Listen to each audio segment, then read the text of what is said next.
Hello there, my fellow Holotable heroes. How are you all doing today? We are almost at the end of our Conquest run this time, just Sector 5 today, and we'll be good to go, I guess. Let's see what's happening in the chat. We got Gutta Forta says hello to you, my friend. Gail Ferguson, hello to you. Loop Flash, hey, how's it going? Alpha Leader is here again, hello there. I mean, since this is our 5th episode of Conquest, you already know what we are going to do anyways, but for those of you watching this the first time, what I'll do today is play through Sector 5, and I'll be testing out the teams that I have listed on my SWGOH for Life website, just to see if they work, you know, against which enemy they work, and as always, they will then be linked from the website for future references. And if you are watching replay, there'll be YouTube chapters below that you can actually, you know, just go through, that you don't have to watch the whole stream. You can just kind of navigate through. So that's what we'll be doing today. Let's go ahead and just remind ourselves in terms of global feats where we stand. We need one more Galactic Republic battle to squeeze it in somewhere today. More opportunity for Moroccan Shin as well. We did this one yesterday once just for the funsies, so we might have to do that at some point. But yeah, otherwise global feats are more or less there without really trying too hard. Definitely not needing to do 2 times 40 battles, 2 times 20 battles, you know, perfection or whatever, which in total was like 120. We only need to do 16 total. That helps a lot. And then let's look at the Sector 5.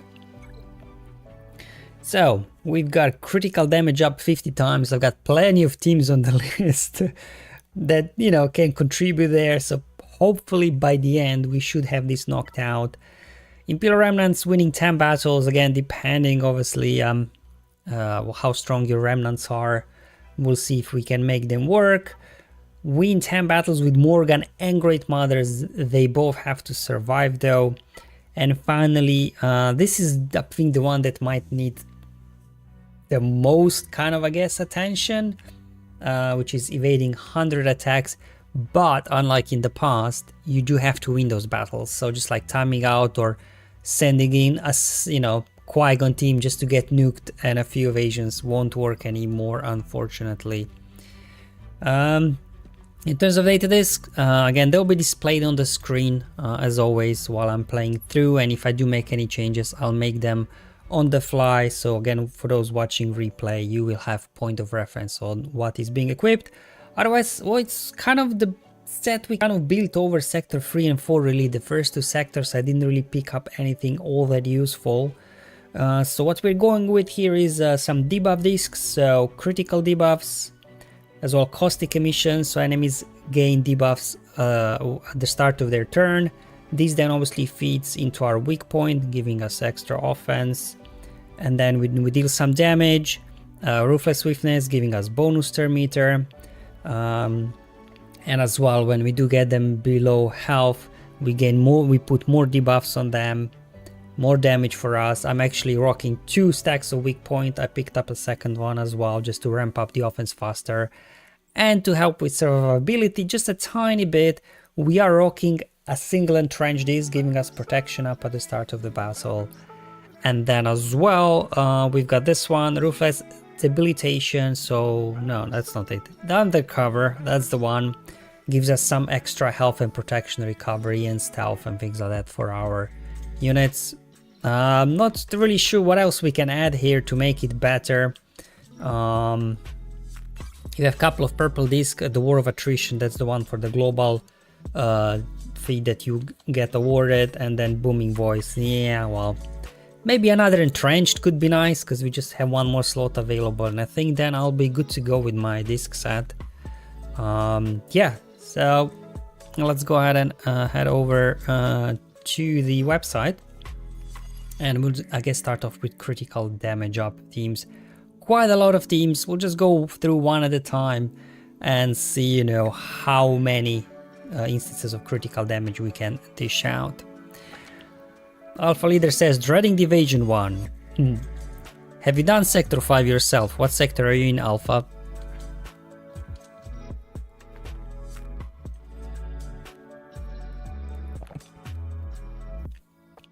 Or are you just dreading it for my sake? Oh man, starting off with Padme. You are in Sector 5 at the moment as well, okay. Oh. Starting off with Padme is not how I want to start off. Oh, Padme. I mean, we could try Remnants, but I don't know.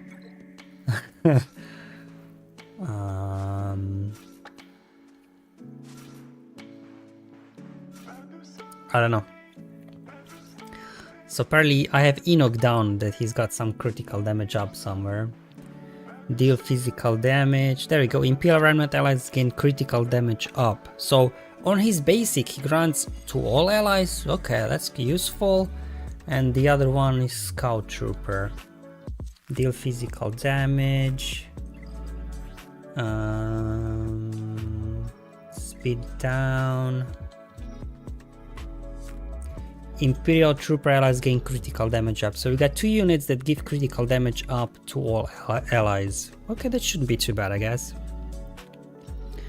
However, can we defeat a Padme? I mean, Padme, they will be slow out of the gate, right? Because they're not over prepared, but we gotta be careful here. Just start off with a basic, I guess. Let's do an AoE. Okay. I don't know, do some of that, I guess. Critical damage up? No critical damage up. I thought we have it on the basic. It's conditional, I guess, then. Let's get a cleanse. Okay. Above dispel? No, is that above dispel? I don't know what these guys do, to be honest. Not looking good right now. Yeah. There we go. Alright.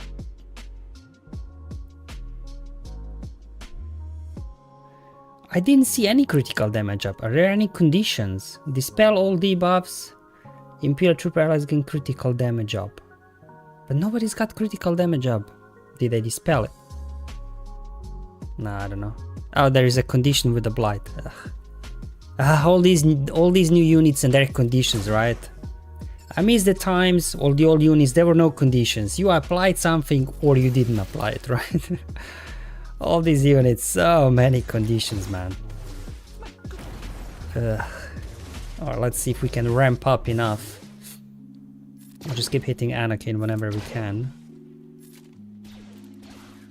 Of course, it doesn't help that these guys resist debuffs, so we can't get blight on them. Oh. Oh.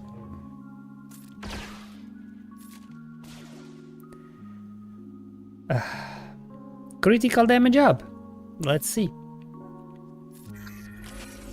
Where's my critical damage?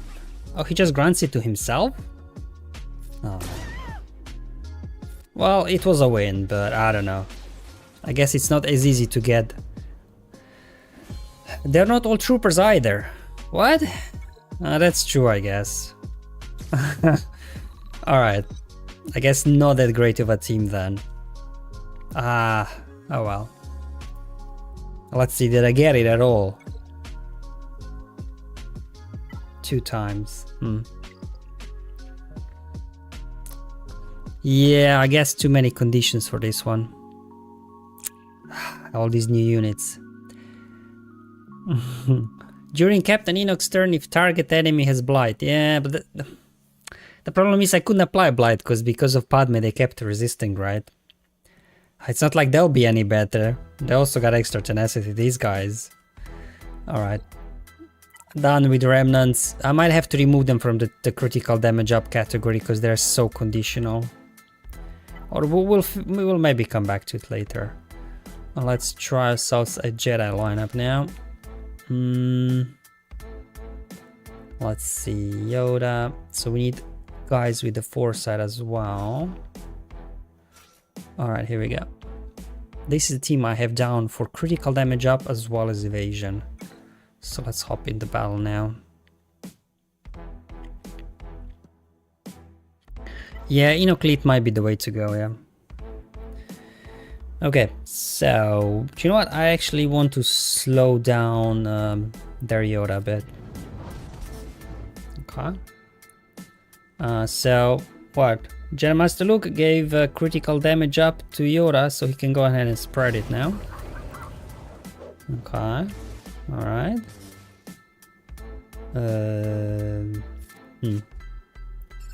Actually, I do want Yoda to get a turn. He's got an AoE. Let's actually get Shakti down.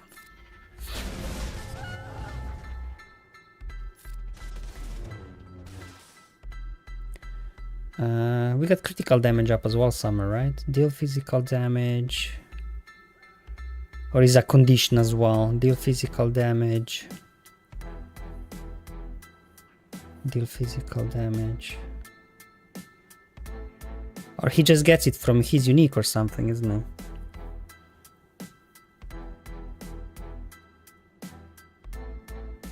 I don't know, I can't read everything. Somebody in the chat tells me how does Padawan Kenobi get critical damage, because I don't know, it's too long to read here.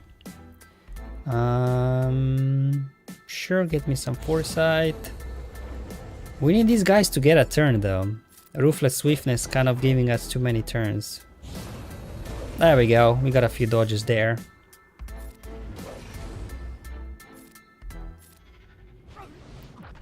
Oh, Darman says he gets when he uses specials. Okay, we can use special. And then I think Reva grants it on himself with this ability right here when you turn meter swap. Oh, here we go. Well, the lesson is if you want to get critical damage up and lots of evasions in one battle, you may want to take off some of those damage discs down, but you know. Okay, we got, what, 10 times? I guess, evaded 6 times. It's a start. But I'm not removing the discs for now. We'll just play through everything and then obviously, because you know, you do still have to win all those nodes, so. Alright, up next we've got ourselves a Scoundrel lineup. We got ourselves a Dash, a Han, Pescarmando,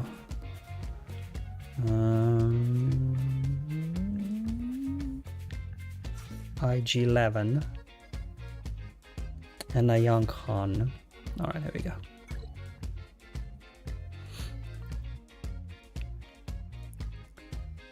Alright, I guess we want to get rid of you so you don't daze anybody. So I guess our attackers get critical damage up at the start of the battle with the dash lead, so that alone helps you out a little bit. And that's why we have Best Commander, just to keep these guys alive. And then this... Okay, so this gives us foresight, so we can maybe evade a few attacks. This is gonna be now critical damage up for Han. There we go. Sure, smack it. Alright.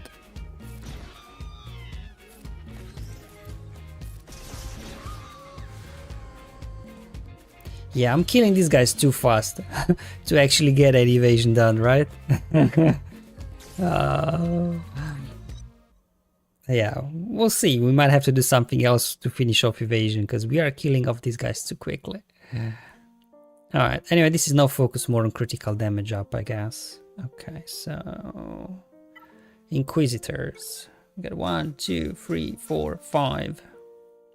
Apparently Grand Inquisitor has some critical damage up somewhere. So we'll dig it out, see what it is. Is it on his AoE? Deal physical damage. Nope. On this one, remove.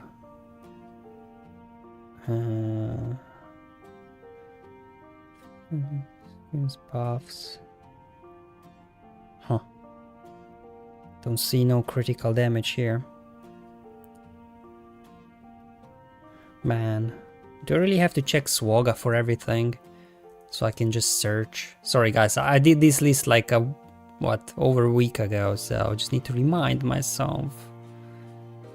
Grand Inquisitor, how do you give out critical damage up?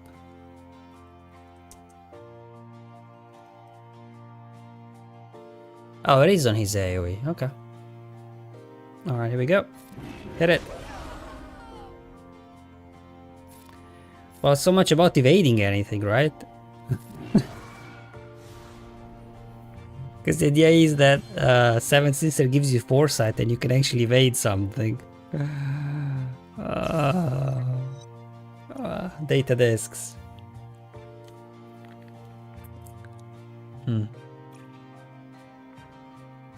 I don't need another weak point, I think. Defensive formation, sure. I'm not gonna equip it. We'll just leave it for now. Okay, here we go. Who's up next? We got ourselves Iden. Okay. Iden, Imperial Troopers. Iden, we got ourselves a Scout Trooper. Stark. Snow Trooper, Short Trooper. Okay, here we go.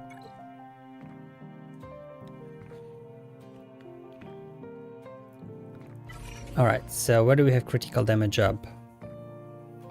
Deal physical damage, inflict vulnerable, can't be resisted, not there. Dispel debuffs, hiding in protection up, we adapt or die. Deal physical damage, I don't know, we'll figure it out I guess. Oh, we already start with critical damage up, okay, alright, fair enough.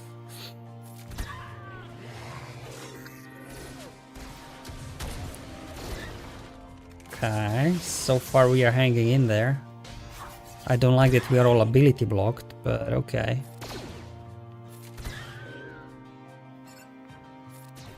I didn't get to use my special abilities here with the other guys. Because Boba is being Boba with his ability blocks. Alright, so one of these is critical damage up, right? Imperial Trooper allies gain critical damage up. Okay, so this actually works better with troopers than with remnants, I guess. And this gives us critical damage up as well. Okay. Cleanse. Deal physical damage. Oh, there we go. Critical damage up. There we go. I think that worked okay. Let's see. That should help us out. So Iden Trooper could actually be quite good for critical damage up, I guess. Let's see. Yeah, we're almost done with it. Cool. Alright. Oh, lots of chat. Oh my god, I have to catch up, see what's going on. JMK evades a bit. Yeah, Jedi Master Kenobi is good for evasion with all the Galactic Republic Jedi. They spam lots of foresight. Alpha Leader does not have Jedi Master look. Which Galactic Legend are you working on then if you don't have Luke yet? Grandmaster Yoda works with Rey. Well, Grandmaster Yoda works with everything, right? He gives foresight to everybody, so whatever you've got. So if the enemy has Blight, then critical damage is applied. Yeah, okay, so we might try Enoch Lead for that, for the Remnants to get critical damage up. They're not all troopers, yeah, so that's not very good there. So actually Scout Trooper works better, I guess, with Iden for this feat. Yeah, we'll try Enoch. So for Padawan Obi-Wan, I guess he kind of gets it from his unique or something, looks like. Yeah. Keep Lifting says he's guard and protect better than Leader Resolve. Probably, like Leader Resolve is very situational, so I would pick the other one. Mothma is good for Hermit with Evasion. Yeah, okay. I think I did pick up a Voluntary Vanguard, I think I did. Somewhere. Yeah, there we go, we got it. So, I guess something we can do for Evasion, see how much we have left to do at the end. Hello Implant says, the good critical damage up I found were Tarpals third and maybe Afra middle. Okay, well, we'll see if I have those guys on the list. I don't know, it doesn't look like I do. I've got some other ideas still to try out, but that's good to know. Balan used up every bit of signal data. So you got Balan but not Jedi Master Luke. Nice. You've been busy, I see. You're looking up people. Oh, boy. Grandmaster Yoda passively gives out critical damage up if you want to get weird. Yeah. It does. Like if you resist a debuff or suffer a debuff or something, isn't it? Yeah, it's a nice one actually as well. Lots of good ideas in the chat, guys. Maybe you should set up a website with the feeds. Because it seems like you know a lot more than me. Alright, let's see who we got up next. Okay, we got a couple of different rebel lineups to try out. Okay. Let's see how that's gonna work. So what we want in this lineup? Kyle. We want Biggs. Because I think Biggs, he just does it on his basic, right? Yeah, he just gives critical damage up for 2 turns on a critical hit. Alright, let's see if we can wrap up this. If we even get a turn though, because we won't be able to gain bonus turn meter versus these guys. Maybe a bad team to try this because of Hux. We can't gain bonus turn meter, which obviously will slow down us a bit. Okay, we need Hux out and then we should be good to start rolling. There we go. Oof.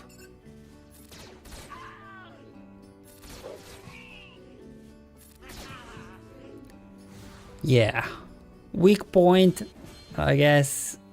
It's difficult to stall battles with it, but there we go. We got it 5 times, but you can see if you take weak point out, you know, Mothma could get it done quite a lot. But again, I'm not removing data discs because we have lots of teams to try out, and by the time we try them out all, even if each of them gets 5 times, we should still be good to go. Alright, and a slightly different lineup. Obviously, if you don't have Mothma built up, we got ourselves a Luke.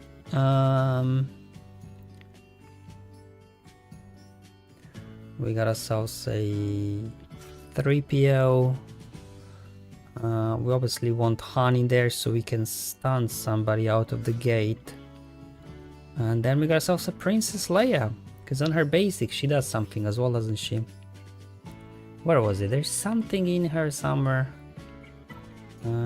Critical chance. She grants it to herself, right? Critical damage up. So it's not a whole lot, I guess, but if we are running rebels, every little helps, right?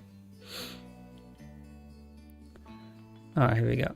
I guess we want to try and work him down. It wasn't quite enough though. Let's get the foresight off. Hey, it's my turn.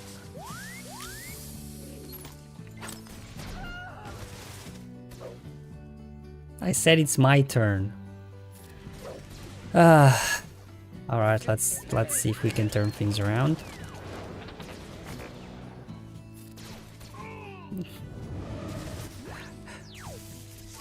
Did you see, look? You know, I just switched stance, I should get a turn, and then they started going and they removed turns meter on Luke, they dazed him and he couldn't do anything. How can they get a turn if I had a turn?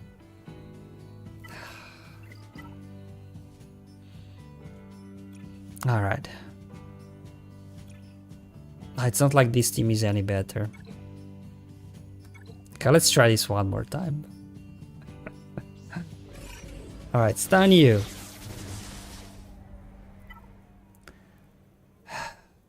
So I should get a turn if I do this, right? So there you go, now I got a turn now. Sheesh, I don't know what happened earlier. Something weird, I guess. Still not sure if we're gonna win though, because the daze is killing us.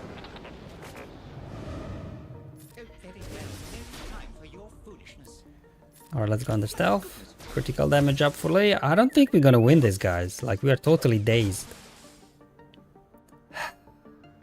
They all got foresight, but we gotta take hold out, otherwise she'll taunt anyways.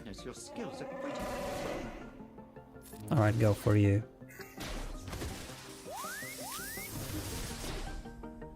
Ugh.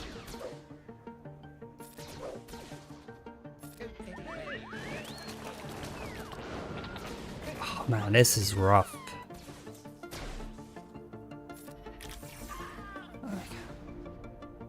Yeah, these resistance teams are always annoying. They just gain so much bonus turn meter, it's ridiculous.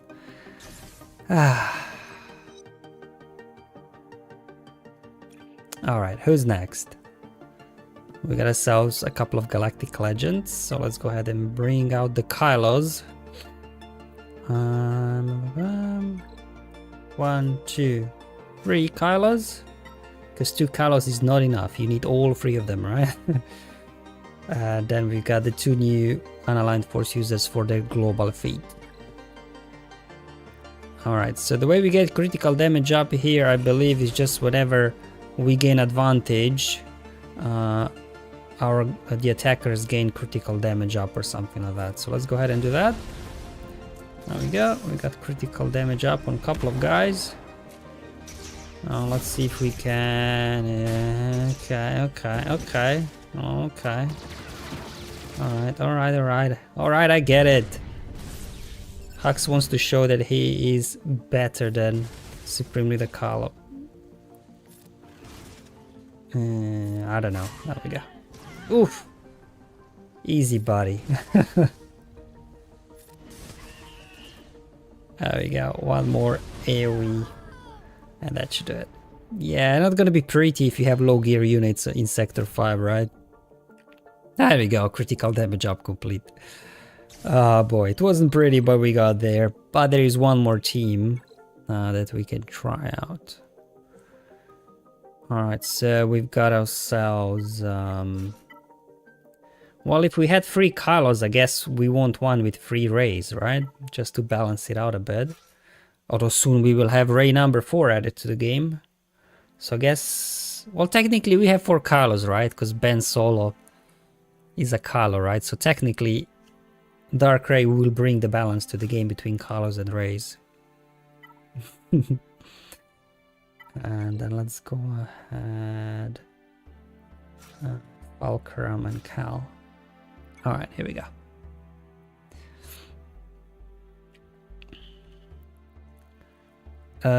Alright, so... I don't know. I guess start doing this. Okay. Okay. So the good thing is, I think like a Rage Ray training, she's kind of just like passively getting critical damage up, so that, you know, can help. We have a bunch of foresight on this team, so hopefully we can evade a few attacks as well in the process. This buddy's got critical damage up as well somewhere, I think. Evasion down, speed down, tenacity. Dispel debuffs. If the target ally is full health and protection, granting critical hit immunity. I don't know, is this spacey then? Man, do I really have to look it up again? Alright. Cal. Okay, so it's on this one. Down all. Alright, so this will give us... This one right here should give us... critical damage up. There we go. Let's try and stall this out battle as much as we can, I guess. Just that we get a few more dodges in. There we go. Yeah, we'll just do basics. I'll just try to stall, get a few dodges. Sure, just do basic, I guess. Yeah, we'll just do basics.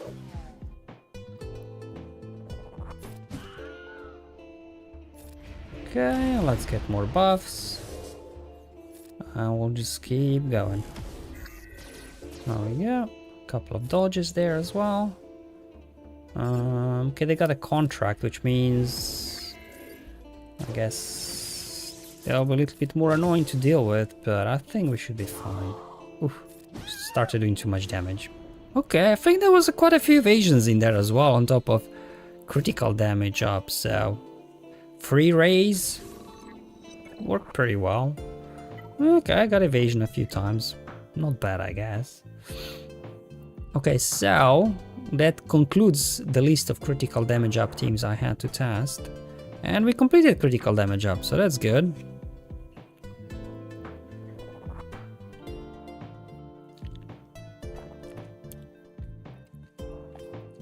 Hello Implant says, no, your website is the best. Oh, thank you. You're too kind.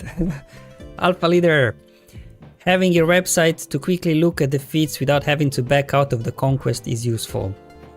Glad to hear that you guys are finding it useful. It takes a lot of time to keep updating and maintaining everything. Also, Alpha says, I did a test run with Enoch Troopers for critical damage up and does good against Geos. I just killed them too fast. That's it, isn't it? But that's the thing with critical damage up, as you can see, like, you know, there are lots of ways to get it, so you just kind of use those units that do it and, you know, just win the battles and eventually get through it. I think it's more the Evasion one where we might have to take off the damage discs. There's a thing. Tumblr Dry says, "Hi beat Conquest like a champ." Well, I'm trying. Okay, so we have Cesar Padilla says, I need an advice. I started playing last week. Oh, we have a new player. I'm farming Phoenix. Should I upgrade Ghost and Phantom or key the resources for better ships? I mean, Ghost and Phantom as ships are useful first with Home 1 and then even later on with Profundity, so investing in those ships is not a bad thing. So I would say, yeah, sure, just, you know, if you're farming Phoenix, get also their ships up and running. Wukong said he's Omicron, never mind, I'm like 10 minutes behind. That's okay, well, I can catch up eventually, I guess. Is this Padawan, Obi-Wan's Omicron? Okay, so we've got ourselves a Darth Revan to deal with as the mini-boss. Wait, what? Am I blind or I see no Malak in there? Whoever was designing boss fights, this volume of Conquest deserves a round of applause, because no crazy over-prepared modifiers, no crazy comps to deal with. Wow. I'm not gonna complain, I'm not complaining. We have to win without using any attacker units in your squad, and we have to win with Shin surviving. Might be a problem, might not be a problem, right? Because they don't have Malak, so what's their modifier? No over-prepared? Seriously? Huh. Whenever a Sith ally is defeated, all Sith allies gain health and offense. Is this just like a weaker version of Grim Machinations? Because I think there they gain more. They gain like 50% health or something, don't they? Huh. That doesn't sound too difficult. Let's see what teams I had planned out. Shin's surviving, but now seeing no Malak, do we even need to use Kylo? Thinking about it, can Kylo actually keep Shin alive? One AoE from HK and you're done for, right? And then we got ourselves say no attackers, okay. Hold on. I'm just thinking this, everyone, look. We bring ourselves General Veers, we bring a Piet, we bring a Dark Trooper. They don't even have a Freeton, right? They don't have Sith Empire Trooper in there as well. So Range Trooper maybe? And then we just throw in Shin and then they will not even get a turn? That's what I'm thinking. I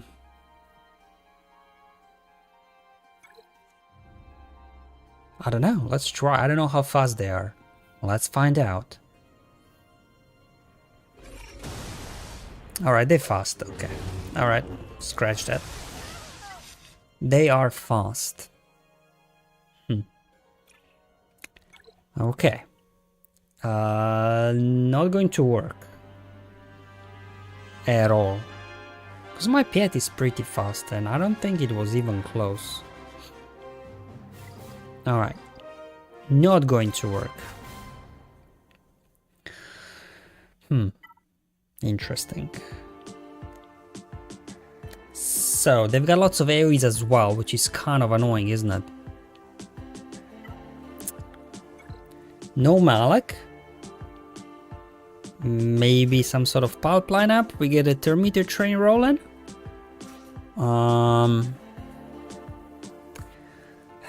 Obviously, we want a pre-taunt of some sorts.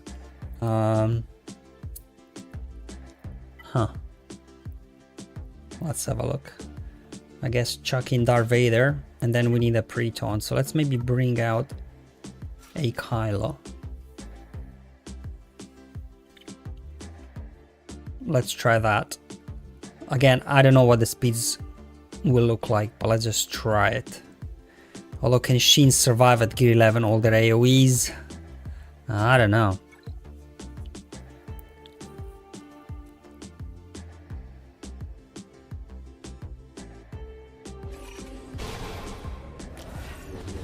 Okay. Alright. We got a turn before they started off with AoEs, but we got lots of fear to deal with.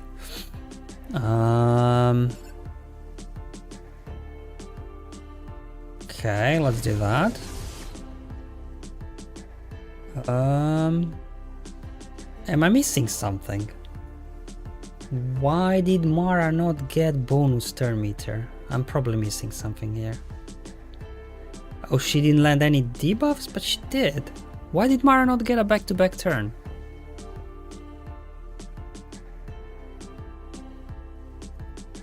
Huh, I'm probably missing something, because I don't know. Alright, anyway, Darth Vader is about to go to town, I hope. Huh. How do we want to do this? I guess go over here first. Okay. Okay. Okay. Okay.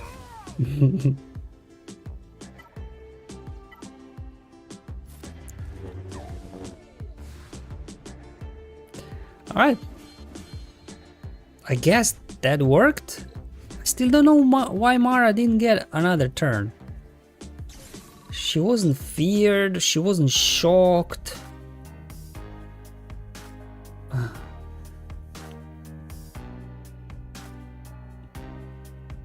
Palpatine against Revan, unimaginable. Well, the reason why Malak got a rework to stop Sith getting bonus turn meter, because Palpatine was beating Darth Revan when Darth Revan and Malak were introduced to the game. Weak point and Darth Revan lead, yeah, right? All the stacks of ferocity? Yeah, give them to me, please. Alright, that was cool, actually. Because I'm not sure if that team that I initially put together, like, you know, Dark Side, Unaligned Force users, with Marok, and I don't know if they would actually be able to do it, really. We can try, but I'm assuming Kylo will go first, right? Because he's a galactic legend, so he should go first. Yeah, okay. The question is, who do we want to go after, right? Because, like, they will all roll after me. And HK would start off with an AoE, I would imagine. The other guys will just do their thing. What? They dispel the taunt. Yeah, I don't know.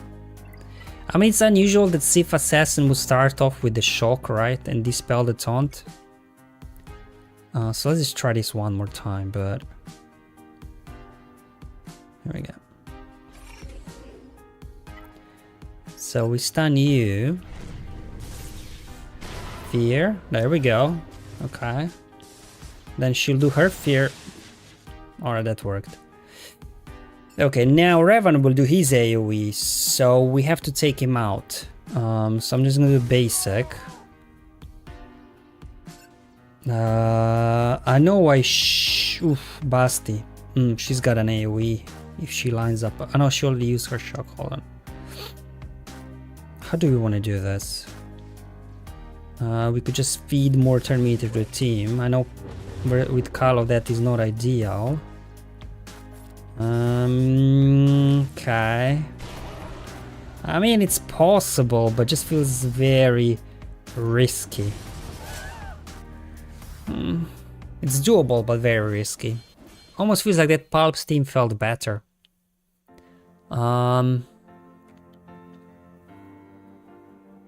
Yeah. Definitely. You could maybe even... Because Mara didn't do anything, so maybe instead of Mara, you could bring in Watt, put weapon tech over on Darth Vader just to make sure he gets a turn. I think that could work even better. But anyway, Shin alive. And what was the other one? No attackers, okay. Let's see what we can do for no attackers.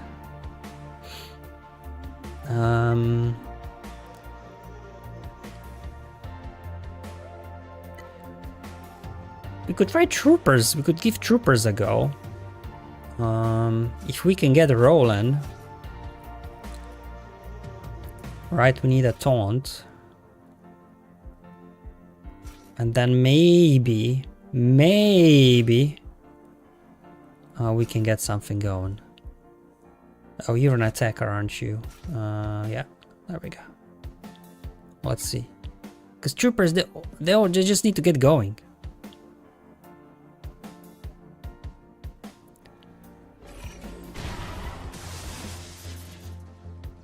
Again, she started off with a shock instead of the turn meter ability, so it's a bit unfair, isn't it? Let me back out. Because obviously if she starts off with a turn meter ability, then that's gonna be different.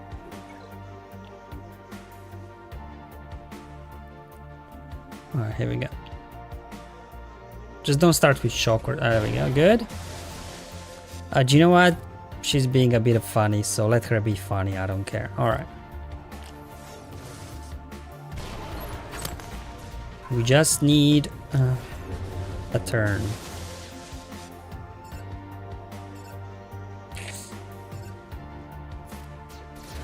There we go. Unfortunately, our cooldowns have been messed up. There we go. A bit messy, but I don't know. Troopers can get it done. I'm pretty sure lots of teams can get it done, to be honest. Just without using attackers, obviously, your options would be limited. I don't know what else could you try and use. Because like if you use Padme, you sort of rely, I guess, on the attackers. I don't know, I'll just leave it at that. Once I get to this with my smaller account, I'll try some more low gear stuff and things like that. Felipe says, do you have Voluntary Vanguard? Yes, I do. You get Foresight with Jedi Master Luke? You do, but doesn't Darth Revan, with Darth Revan in their Sith Empire, dispel Foresight at the start of their turn, I think. As far as I remember. So, I'm not sure how helpful Foresight would be. Leia, R2, Redus, Rex, Mod Mothma, all banned, yeah. I mean, you know, if you got Galactic Legends, I guess you've got plenty of options. In terms of data discs, I've got Ruthless Swiftness green, so I'm not too crazy about getting a blue one. Another blue one there. Huh. I don't know, it doesn't seem like there's anything meaningful in terms of the data disc selection. So the question is, who do we want to go up against, versus troopers or versus inquisitors? Or let's see what's next up on the menu. Remnants. So we tried this Remnant lineup already. I'm thinking, should we try Enoch lead as well, I guess. So we got ourselves Enoch. And this guy's stamina is really low, but anyway, just for the sake of it. And usually we run these guys, right? That's what we usually, let's see.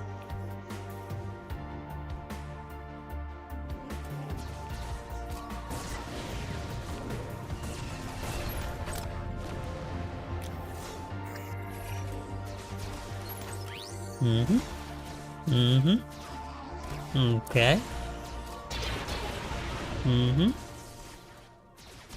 Yep.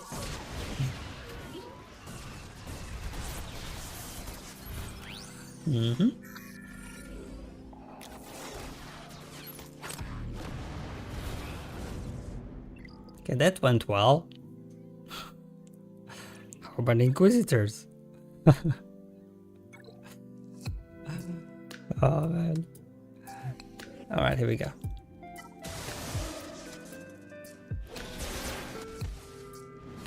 Okay.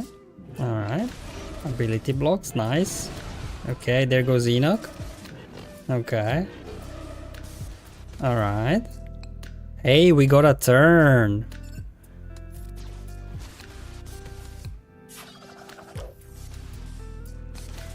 Okay. Unfortunately, with Enoch out, we lose his unique, right? It gives us extra critical avoidance or whatever. So I'm not sure how long my guys can hang in there. Yeah. I guess Sector 5... yeah, you better bring some relic units, right? None of this low gear stuff. Okay. Now... let Dark Trooper Moff Gideon show how this is done, right? Don't need you. Gonna bring in you, you, and you. Alright. There we go. This should work, right? Because Dark Trooper Moff Gideon is like totally anti-turn meter. There we go. We got a turn already. Wow, that was quick. Okay.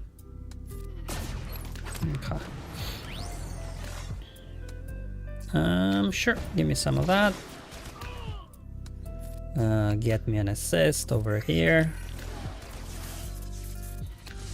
There we go. That's better, isn't it, guys? Although, unfortunately, yeah, I mean, I guess Enoch, you could say, is more accessible because he's not a Conquest unit, but again, still a new unit, so many players will not have him. So, will more players have the Dark Trooper Moff Gideon, or will more players have Enoch leveled up? I don't know. Data discs.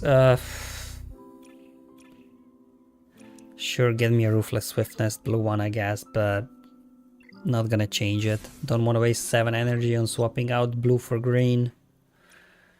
Alright, so Remnants, I guess, so far only Dark Trooper Moff Gideon I was able to get to work.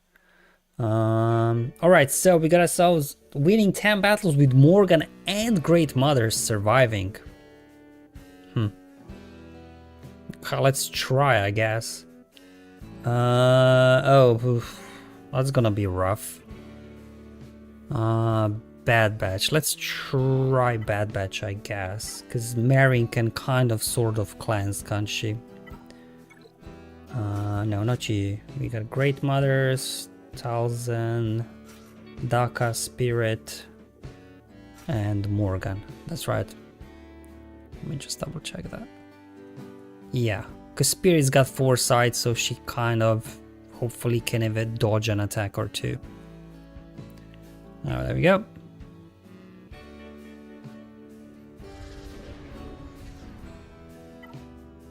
I guess you are the main troublemaker here. Put Blast over on Morgan. Okay, we need them to survive though. So that buff immunity on Morgan, I'm not a fan of. They also wrecked her cooldowns. Okay, there we go. Okay, I guess you should be next. Okay, Do we have a cleanse? Deal physical damage. Is this a cleanse? Dispel buffs on all. Oh, it's up. Alright, at least we can get rid of those their buffs. I think Mary should come in here, cleanse. Alright. There we go, get a few assists over there. Yeah, I mean, Great Mothers. Obviously, low gear Great Mothers might be a different story, but with these sisters relic top, they are very durable. So I don't think it's gonna be too much of a problem. Van Life says, were all the tunes in the R2 Lightspeed bundle Remnants? I don't know, I don't really follow Lightspeed bundles, to be honest. I don't really know what speed bundles are, what are available, what's in them. Okay, because we need them for R2. Alright, because what we need, I forgot, this was such a long time ago. We need Empire units to unlock R2, I guess. So yeah, maybe there were. Although not all Imperial Remnants are Empire, right? I think. Alright, we're gonna pick up our last 20 shards of Ray for this run of Conquest.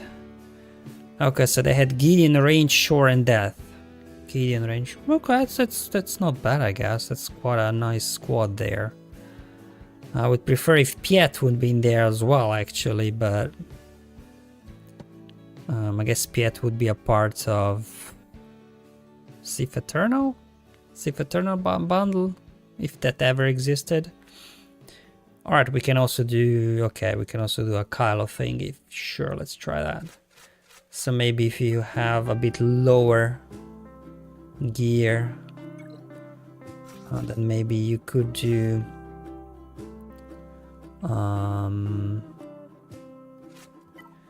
you could do Kylo, I guess, and Hawks. And hopefully you can keep your low gear Night Sisters alive. Let's try that out. No, not you. You. Although here in Sector 5, man, enemies are juiced up.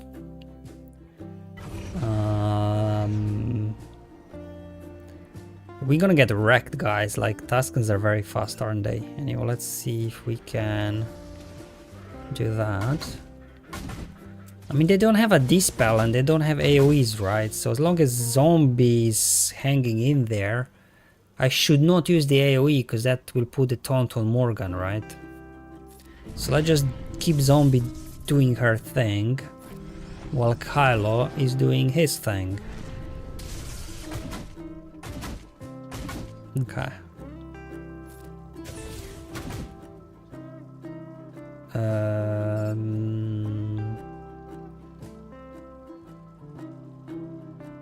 This is not a taunt, right? I don't see any taunt in here, so we can use this ability. I think I can do an AoE now, because this will finish them. There we go. So, let's say you're Morgan, Great Mothers are low gear. Kylo looks like could get it done. I guess depends on the enemy, but yeah, Tuskens is actually good. They've got no AoEs, so that's got a lot of cheese potential against versus Tuskens. But the issue with these nose is, right, it's all random. So if I record a video how to do something versus Tuskens and you don't have Tuskens, that's not going to be helpful, will it? Alright, what else we got left? Evasion. Alright, so we come now to the fun part, right? Okay. Alright, so we've done the Jedi team, we've done the Rey team already. So why don't we do I guess a Kenobi lineup. There we go. And then we have Mace, and we have all three of these guys, because they, like, I know Grandmaster Yoda has Foresight as well, but let's say you want to have two Jedi teams, so you can use him with the other Jedi team, and this is more like a Galactic Republic lineup. Just try to spread the roster, I guess, so we don't rehash the same units over and over again for the sake of stamina. Trent says, hi B, just tuned in, what's the suggestion for evades? You're lucky, because that's just what we started looking at, evasion. Alright, let's get our foresight up, I guess, to begin with.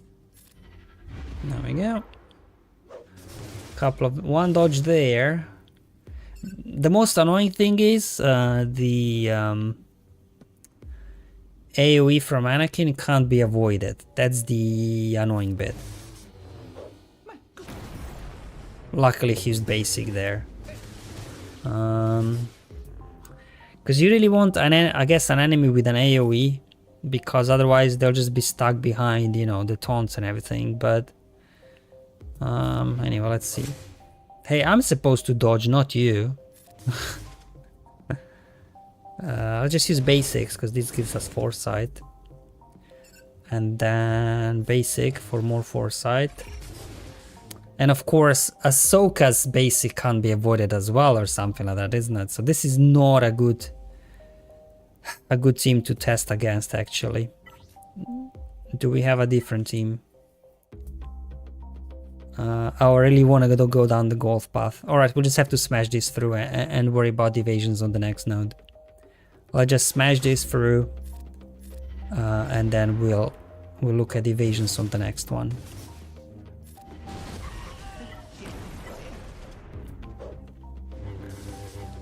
Yeah, I'll just smash these guys and then we'll talk about the evasion in the next battle.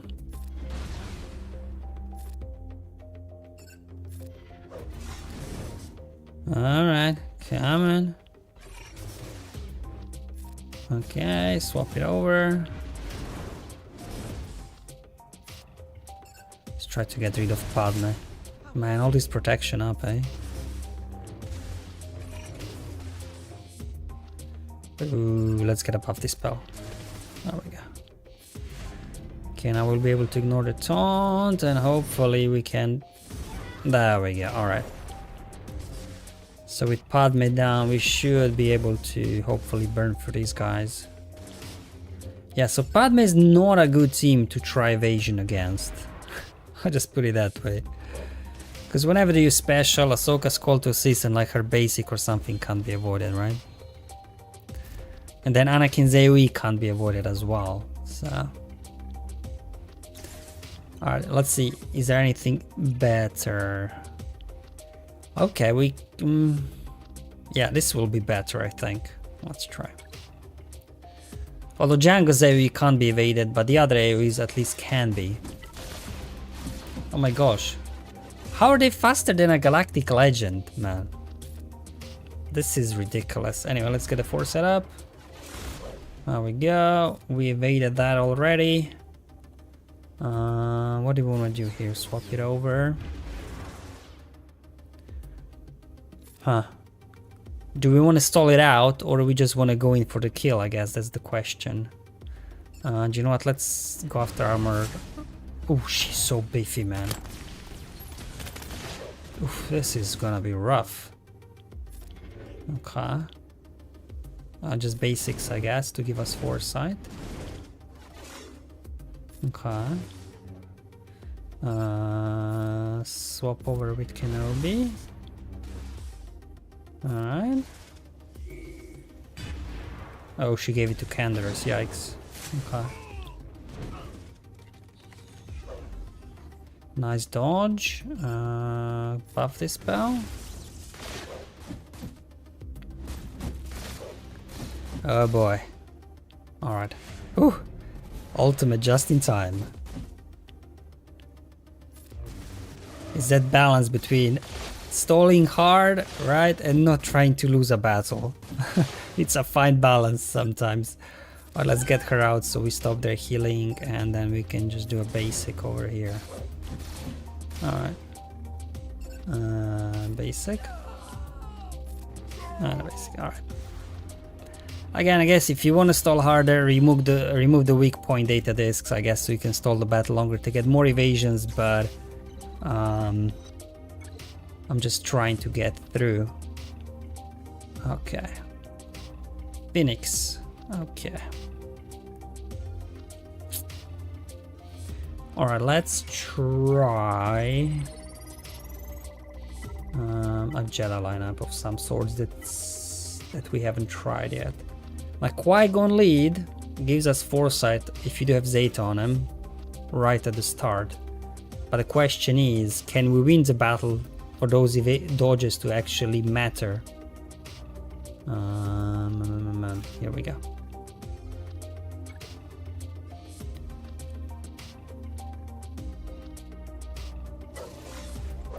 Two dodges, 3 dodges. Okay, we got a turn. Okay, how do we want to play this? I guess they removed her meter from Reva. That's not good. Okay, let's call Yoda for assist, so he gains foresight, so he can again spread it. We can get a stun, get rid of the taunt. Luckily no Sabine though, so it could have been worse actually. Okay, swap it over. More foresight. I feel like we're doing too much damage, right? Let's just do basics. Okay, there we go. I guess Phoenix is good because they counterattack, right? So if you take the weak point off, you know, you could get quite a few, I think. There we go.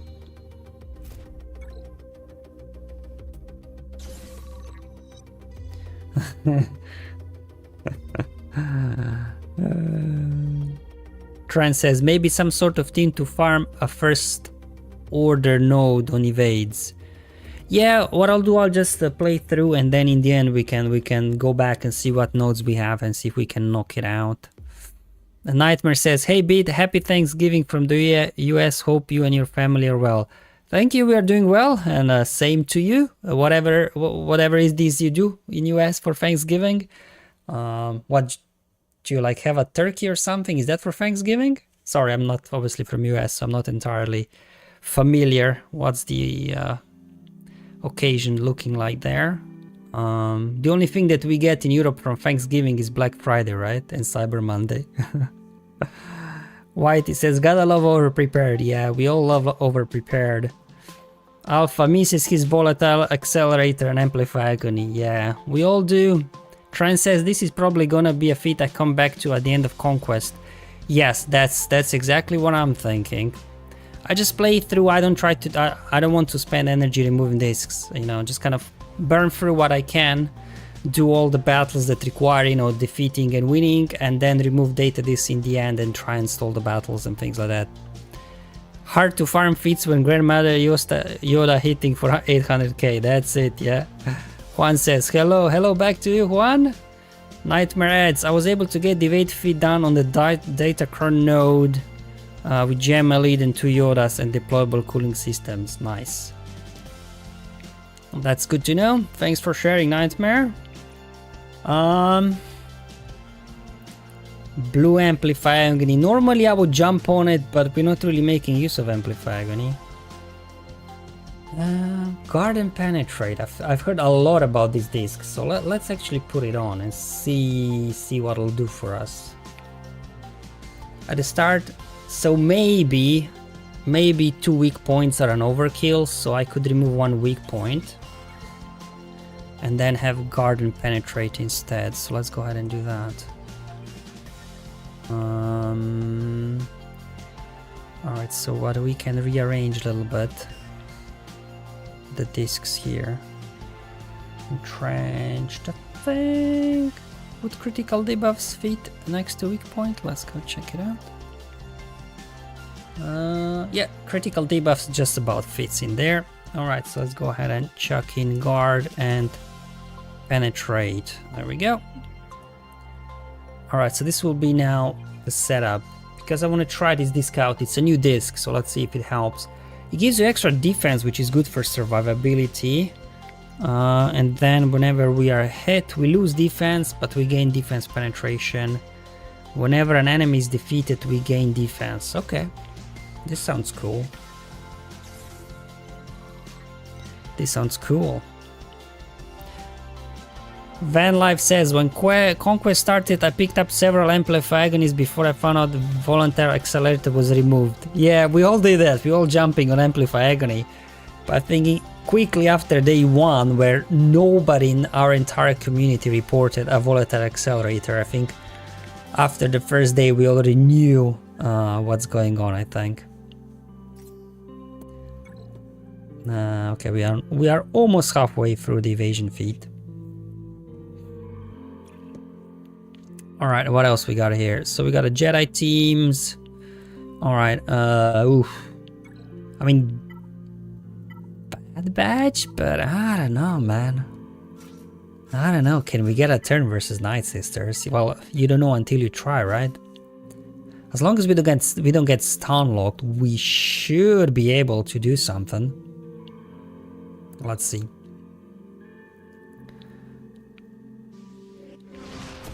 Okay. Alright, well, not ideal start, but hold on, we can turn things around, so... let's give turn over to Echo. Okay, we get a daze out. Okay. Then they get a turn. And we hit them back. Let's just do... oh, she's gonna take a turn any moment and cleanse, right? Let's actually heal up and get this plague off Shakti and Wrecker. Okay, alright, okay, okay.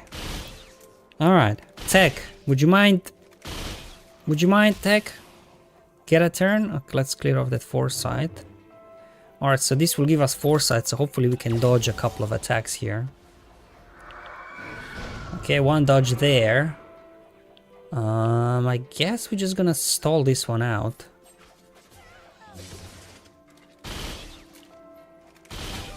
Oh, man. It's hard to stall when the Wrecker is wrecking everybody, isn't he? Okay, let's kill off the foresight. Where are your AoEs now? She already used her AoE, unfortunately. Alright, well... yeah, I think for the evasion feat we'll have to remove some discs to make any meaningful progress, I guess.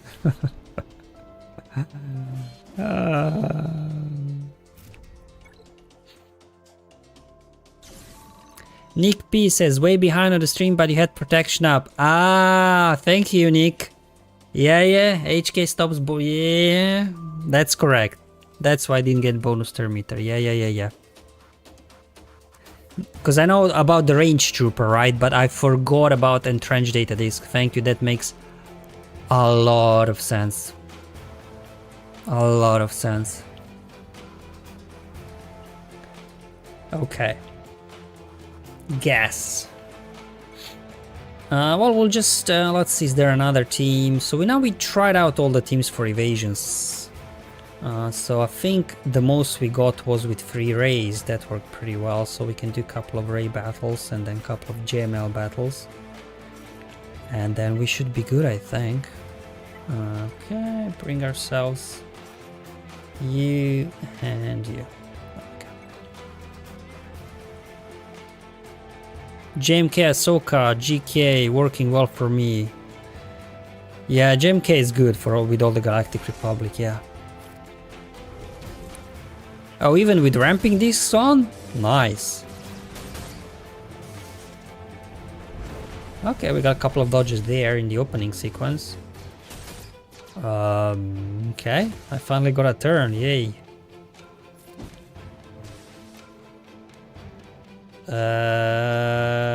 Okay. Alright. Okay. They've got too many dispels on their side, don't they? Is it like General Skywalker's basic can't be evaded or something like that? His special can, but not his basic, so... maybe not the best team to try evasion, but we'll try and stall this out as long as we can.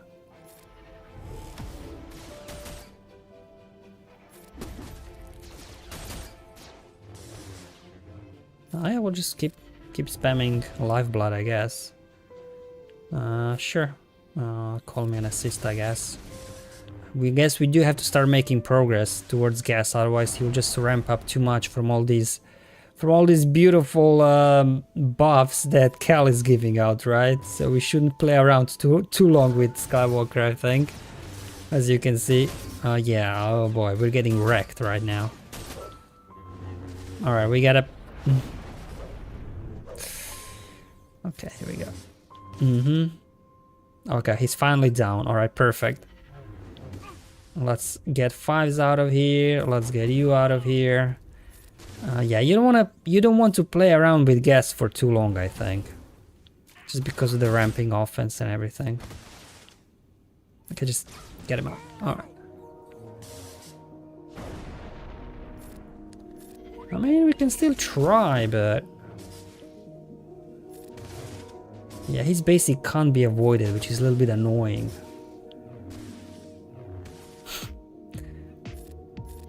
And his ability blocks, all he can do is use his basic, which is a bit annoying. Alright, there we go.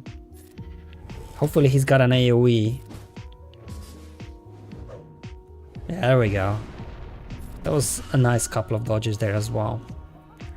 Man, some of these teams are really difficult to do evasion feat against, aren't they? So many like things that can't be avoided and stuff like that. 59, okay, we're getting there. We're almost there, guys. Almost there. Ooh, troopers. But are we even gonna get a turn versus troopers? I don't know. I don't know.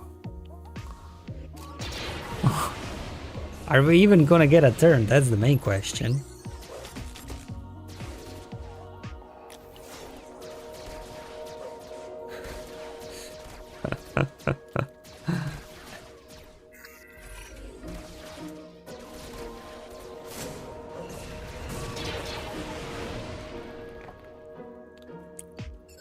We got a turn. Let's clear off that ability block of Ray actually. Oof. It's a similar situation like with gas, right? You don't want to play with your food for too long.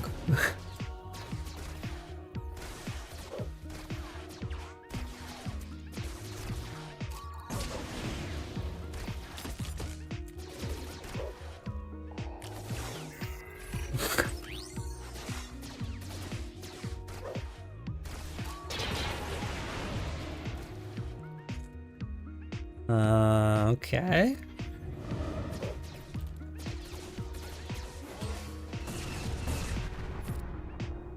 Alright. Well, I guess all the debuff discs I have are kind of slowly killing the troopers. And we do have a dodge here and there, so... But we do have to win the battle for dodges to count though, so something to bear in mind. But at least we are slowly making some progress here, but... Yeah, burning is killing the troopers slowly. Alright. Alright, time to do some damage. I said time to do some damage, guys. Barely a scratch. We still got time, we still got time. Oh, that was a big hit.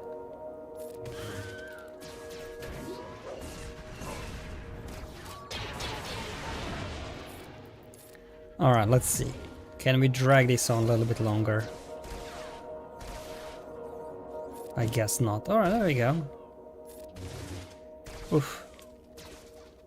I don't know. Alright, there was a dodge. There we go.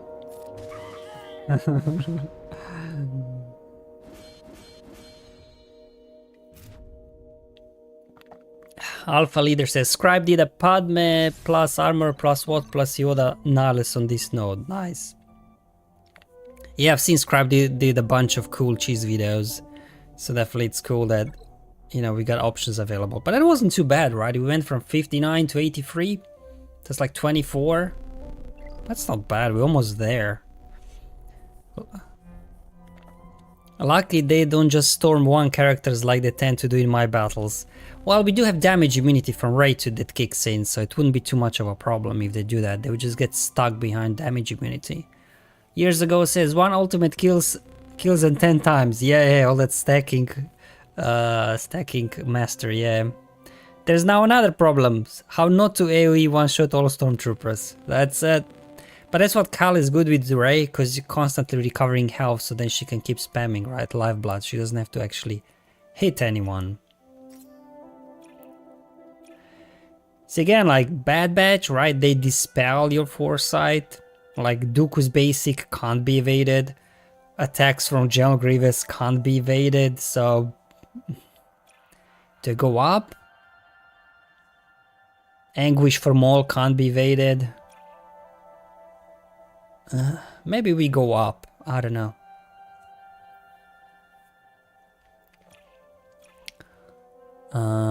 Yeah, let's go up. I might regret this. Let's give ooh, Jedi. I'm not sure. Let's see if JML can hang in there with the Jedi lineup. Hold on. I'm not sure, but we'll give it a go. And we need ourselves a Padawan Obi-Wan. Alright, let's see.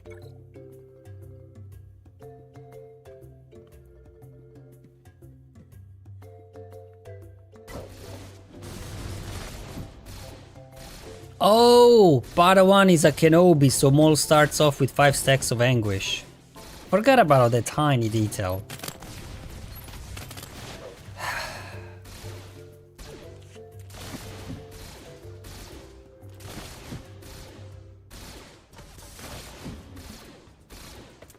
Hopefully I'll get a turn eventually. That stagger from Sabine really hurt us. Alright, we got a turn. There we go. But just one. How do we want to play this? I guess we want to get rid of this buff immunity. That's the first thing we want to do. Then we probably want to... Well, the thing is, are we trying to dodge or are we trying to win, right? But I feel like I do want to daze him. And now we give ourselves a foresight. Okay, good. Okay. Alright. Okay. Alright. Oh, she's got a taunt. Alright, how we want to do this? Let's actually give turn over here. Okay. And now... I don't think we can take another storm from Maul, so let's just get rid of him. Oh, yeah, now Yoda ramped up too much. That's the issue with the Jedi and the ramping damage, right? Alright. Oh, what? You can't evade Sabine's AoE as well? What? Oh, man.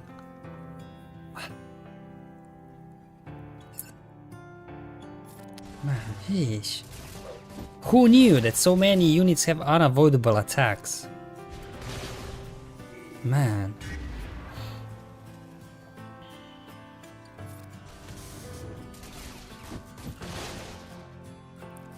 Come on, guys, I'm just trying to do my evasions. Let's see if we can stall this out. There we go, that was a nice dodge. Okay. There we go. Does Bo have another AoE in her arsenal? There we go. Finally an AoE you can avoid, guys. Finally. Can't avoid Maul's attacks, can't avoid Sabine's attacks. How is it supposed to dodge stuff if all the attacks are unavoidable? Alright, 4 more dodges and we are good, guys. No cheese needed today. Oh. Alright, let's do it.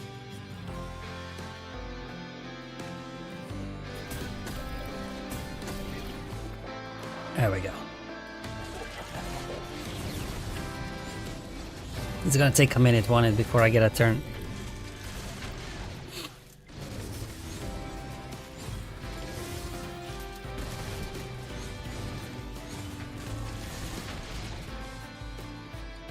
Hey, we got a turn.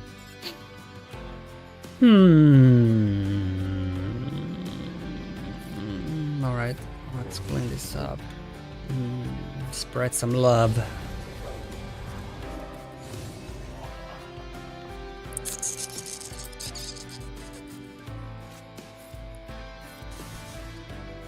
Okay, mark you down.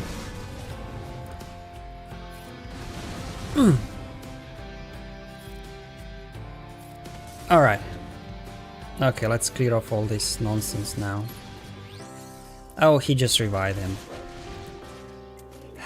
Forgot about the tiny detail.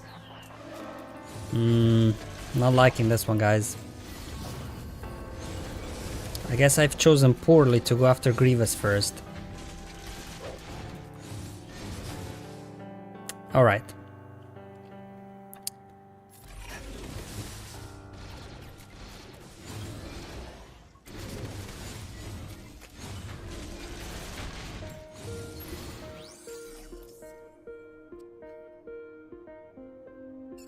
I'm a nuke him. It wasn't enough.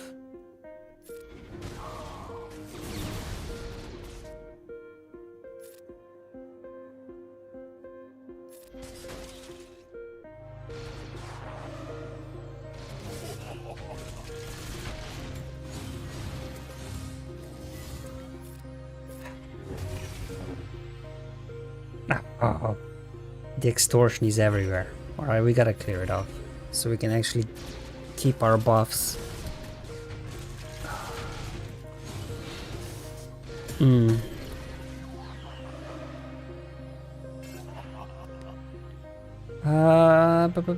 Okay, let's give Reva a turn. And let's try this again. Get you down. And then we have to spread. Do you know what? Let's just get War out so he doesn't revive. Oh, and Asash had a dispel. So much about our foresight. Alright, hold on. Okay, so Nuch is down, good.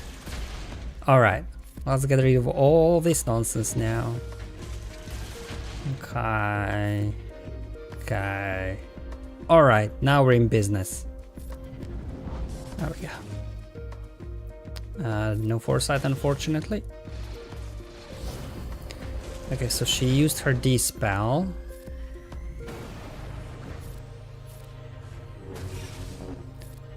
So I'm assuming she's got an AoE waiting. Come on, Asajj, get a turn. Come on. No, she does not have an AoE ready. Okay. Oh, but he got plenty of AoEs. B1's got plenty of AoEs. That's good. Why she's not using her AoE though? That's so funny. She just refuses to use an AoE. That's weird. Alright, anyway, I think we got the dodge feat done because of B1's AoEs. Yeah, there we go. Evasion done. Years ago says, no, I want cheese! B1 can be avoided. Yeah, B1s can be avoided. So that's where our dodges came from. Candy is the biggest annoyance in Conquest. Yes, he is, but when you get to use him in Galactic Challenge, alright, then it's a lot more fun. Yeah, when Candy gets going, man. For what? Actually, in Mandalorian squad, he's not all that annoying. Like, he's more annoying in those Old Republic squads, right? Just because of all the attacks between missions, Zalbar, he's just going like non-stop, going and going and going.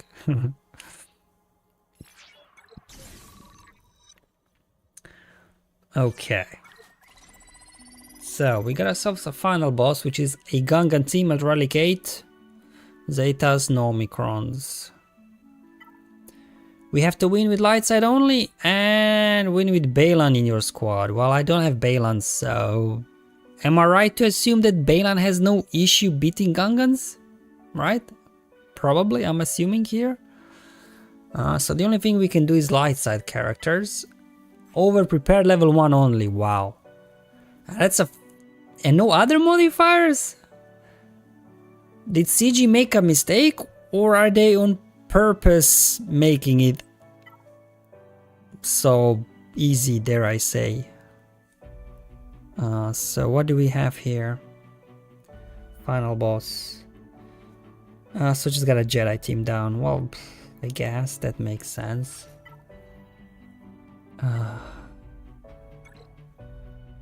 Let's see, Jedi team.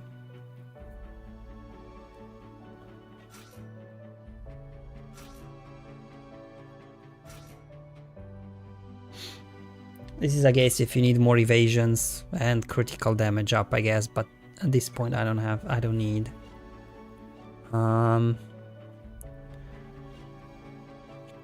Leia? Yeah, Leia works for sure. It's a rough opening sequence, man. Okay, here comes all the cleanses and everything. Okay. Alright, now it's our turn to play.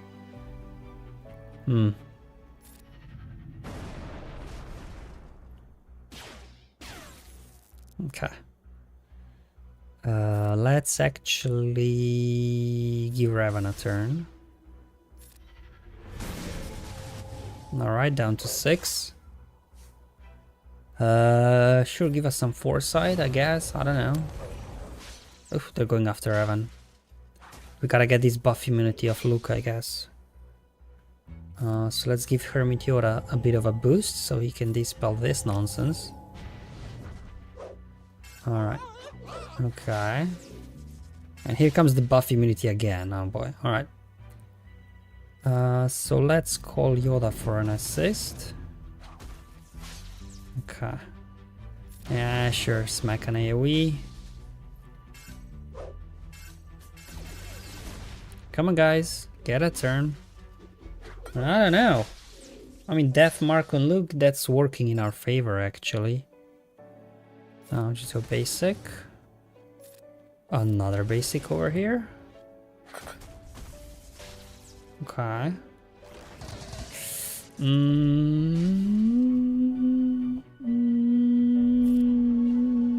Okay, there we go. There goes the generator. Oh. Oof. No.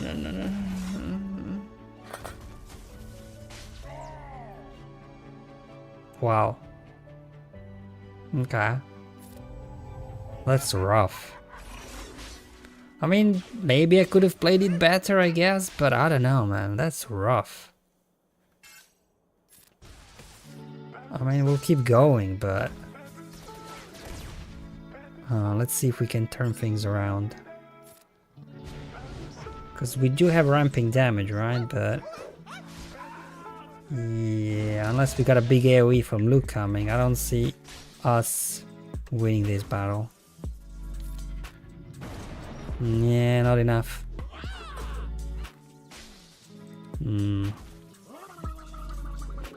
I guess not ideal Jedi lineup, so fair enough.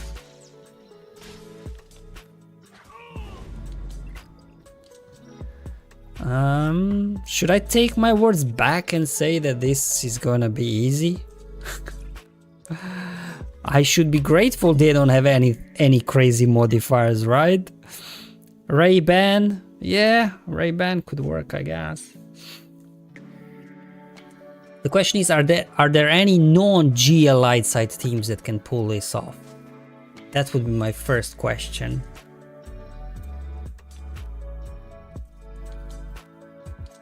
Bo-Katan, okay, that could work. Phoenix. It's your boy says, I gave up on 3-star this with light side and use SC Bane. Yeah. Queen Amidala? I'm just trying to see some approachable team.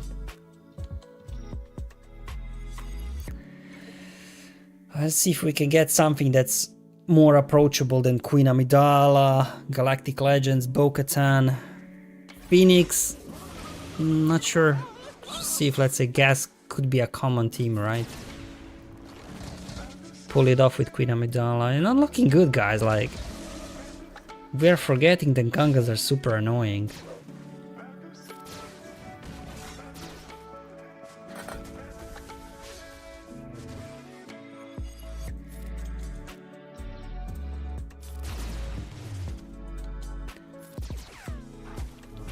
Just seems like our ramping damage is not ramping as fast as in the other battles.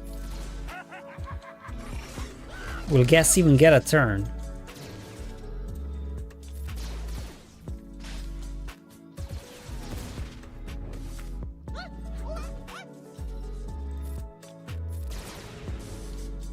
We can't crit anybody, looks like, as well.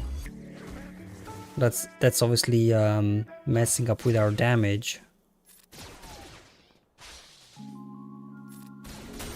Okay.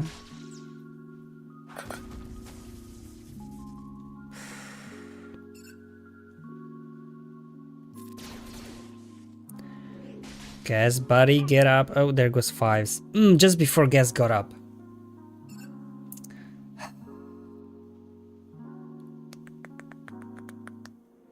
I mean, we gotta get the generator down, right? Otherwise, there's no way we're gonna take anybody down. I mean, we're doing big damage, but just because of the shield generator still there, we can't do anything. Alright.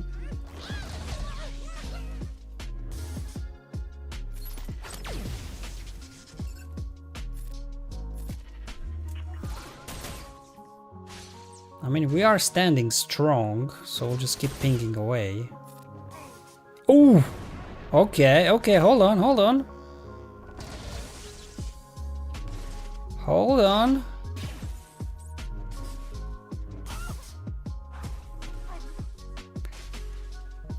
Gas is like, I don't care about your shield generator. Eat this. Oh, I'm out of drink. I need to get something to drink. Alright. So I guess gas kind of works. Eventually just ramps up enough.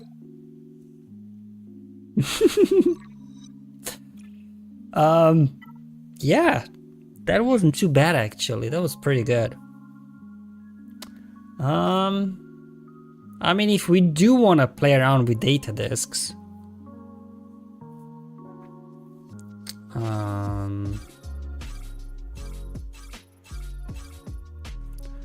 we could have ability exhaust.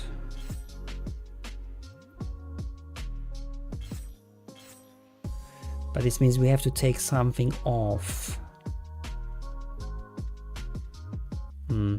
Like, this doesn't help us in this particular battle, right? Because they don't get below really 100% health.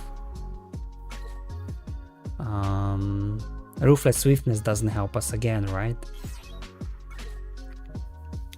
So if I update the discs, so we took off what? Ruthless Swiftness, and I guess the other Ruthless one, the Debilitation, and we equipped Ability Exhaust instead.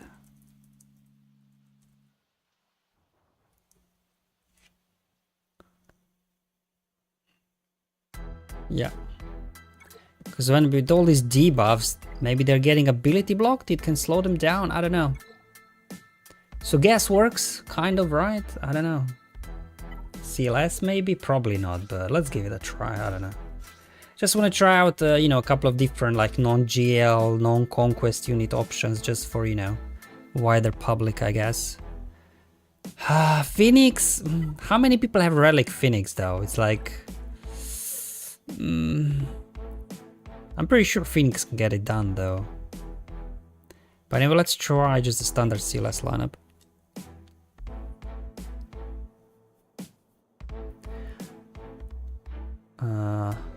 Oh, Lightspeed bundle, right? Oh, see guys, I said I don't really pay attention to Lightspeed bundles. Okay, fine, we'll try Phoenix as well. Do we just go after shield generator? I don't know. I was not getting assist because of charger, right? Okay. Like,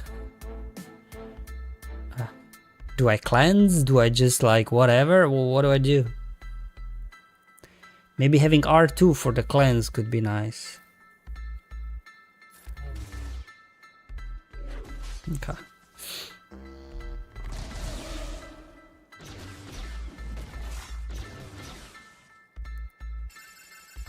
Okay, buff immunity. Okay. Let's get some debuffs on you, so you get ability block, hopefully. What does? Okay. We'll just keep pinging away. Okay, there we go. Shield generator is down. They don't like it. Okay. Go after Jar Jar first, I guess. 10 exposes on Luke? What the?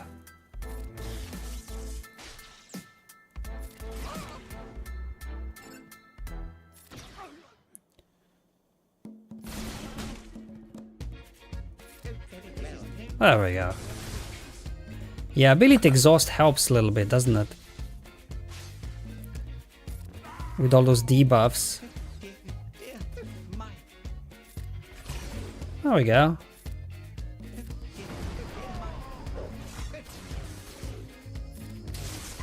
Silas does the job actually.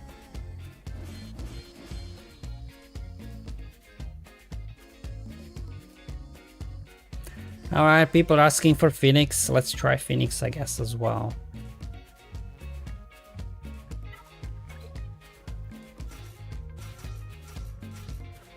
That's the lineup, right? I guess.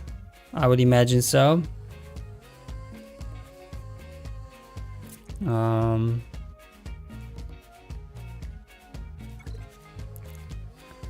Let's see how Phoenix will do.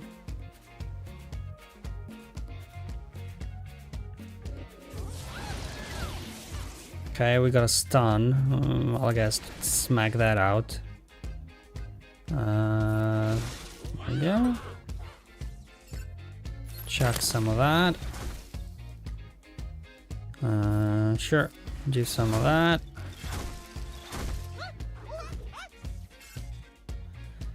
Now we have to deal with that nonsense.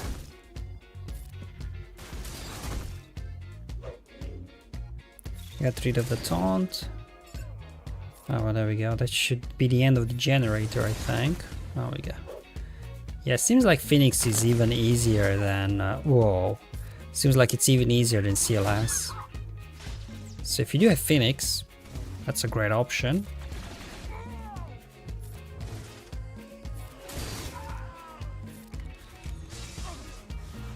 Alright, I think we got 3 non-GL light side teams. I think that's enough, eh?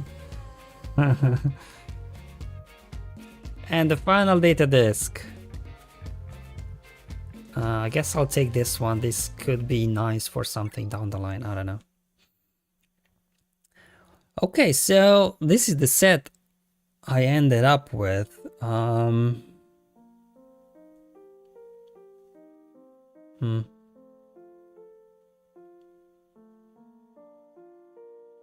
You can always add some consumable to make the team tankier and faster, yeah.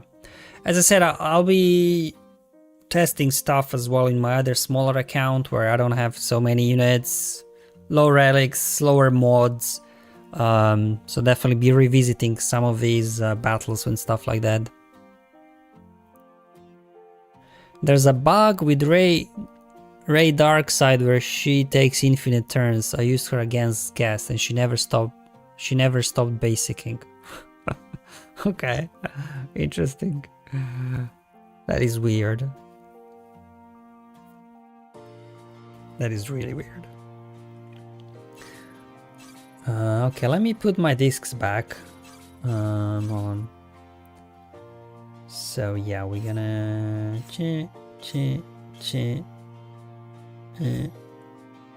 and ability exhaust is nice with all these discs, I guess, if you do have them. So can I just undo? Okay, there we go. And yeah, that is it. Finished off. I don't know about you, but it's probably had to be like... I never had nearly a gold crate just by playing through first 5 sectors.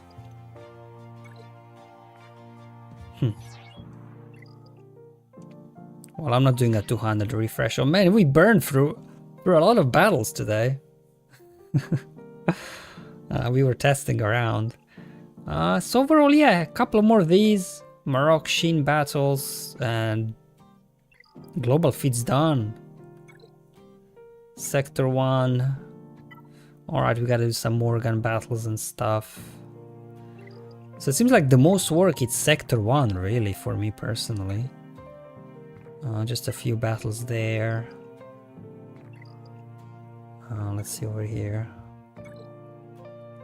Almost done there as well.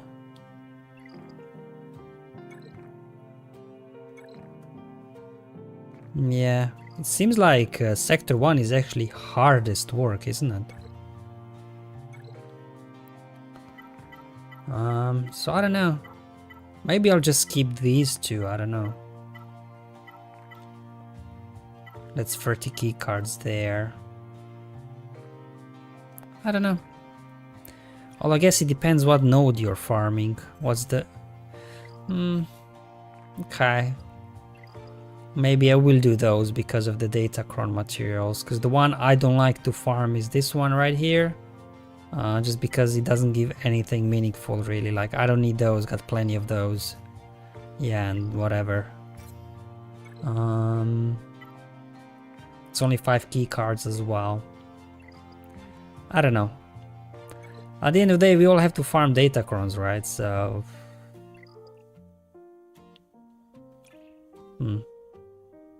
I'll probably definitely skip one of this Sector 2-1. And then I'll skip one of these two. I don't know which one. I guess it doesn't matter because I'm pretty sure that both Remnants and Night Sisters can beat this.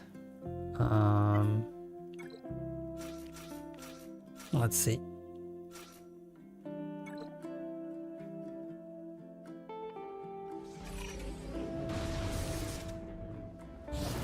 Trent says, I also don't hate myself, I'm only gold crating, so super easy conquest for me. 1 or 2 more days cleaning up and I'm there just farming crons. I mean, you know, to be honest, gold crate is not bad, right? You just unlock units in 6 months instead of 3 months, so it's not like you're missing all that much, like unless you really want to be competitive in Grand Arena. It doesn't even matter if you unlock a unit after 6 months instead of 3, so, you know, that's a very reasonable approach, to be honest. Alpha Leader says, I did what you suggested for the Java challenge, but since my Javas are gear 12, they could not complete tier 10. You might not gear 12, I think, except Java is relic free or something. Oh, you got tier 9 done? Okay, that's cool. I think we can clear this, alright?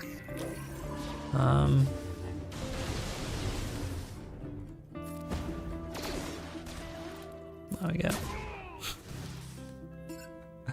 You got a lot of weak point, man.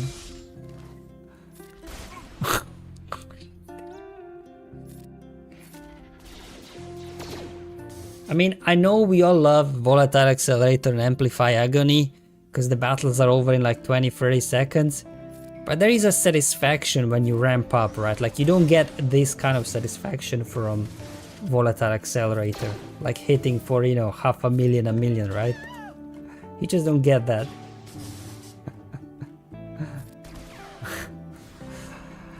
Oh boy. And yeah, now that I got Ruthless Debilitation, right, it gives me quite good amount of survivability at the start, I guess. Alright, I'm definitely not refreshing this. My energy refresh is what, in 15 minutes? So I'm definitely not gonna be doing more Conquest right now. With Volatile Accelerator, this Conquest would be too easy. Yeah, it would be, wouldn't it? Even without it, like, Weak Point does the job with all those discs, if you have those discs with critical debuffs. Yeah, which reminds me, I have to, on my website, actually in data discs, I still have the old disc set up, because I didn't know what discs will have. So I need to update this as well, so just that, you know, we have for the future reference of what to look out for. So I have to... I guess this disc will be called gone in 60 seconds, just because it needs longer time to ramp up, not 30. Alright, let's get some rewards, I guess. Alright, there we go. I have Castle Run rewards waiting to be claimed. Log in, I guess.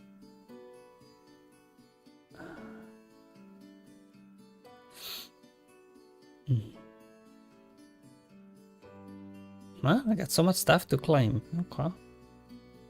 Oh, I don't know. Anything else? Yeah, there we go. 100 energy, we'll take it.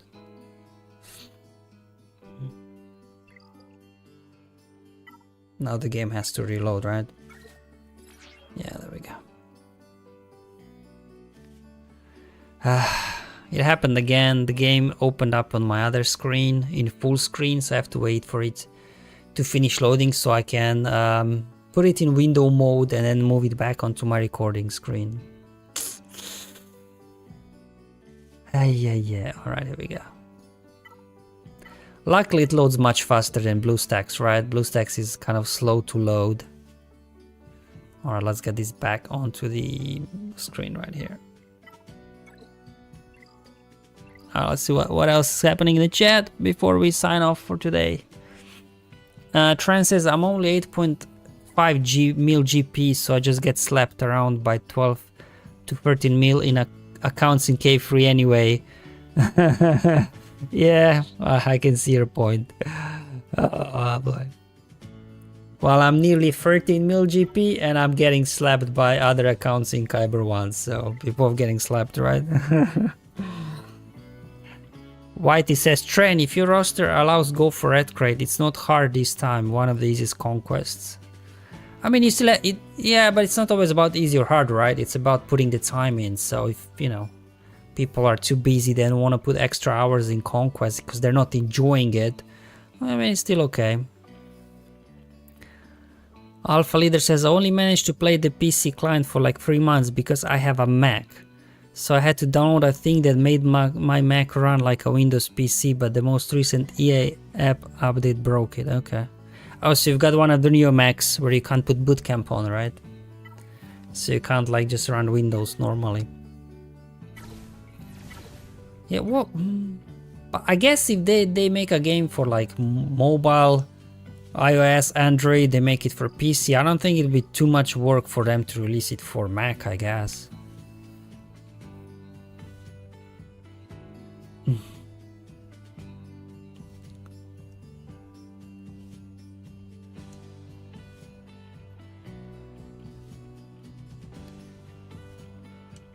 250 protection crowns Ezra.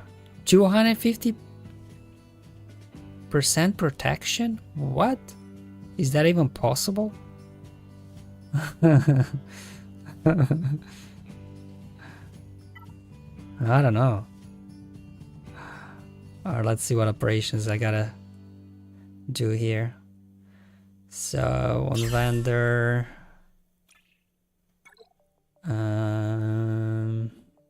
I gotta put in my Grand Inquisitor, and then over here a couple of things as well. Zombie. Oh, somebody plays Scythe instead of me. Okay, that's fine. And then my TIE Fighter palette. There we go.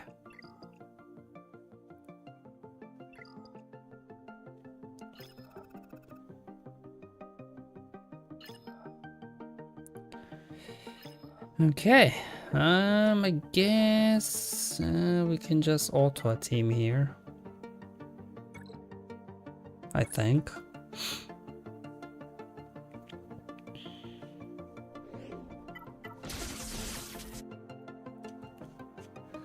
Oh, I meant defense. Okay, yeah, okay. 250% defense, yeah.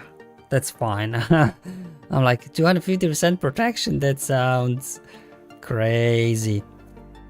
Yeah, I had this round in Grand Arena last week. All opponents had some like crazy, like 300% defense data crowns on Jabba, on Queen Amidala, and I'm like, I'm looking at those crowns and I'm like, nah, I'm not gonna bother.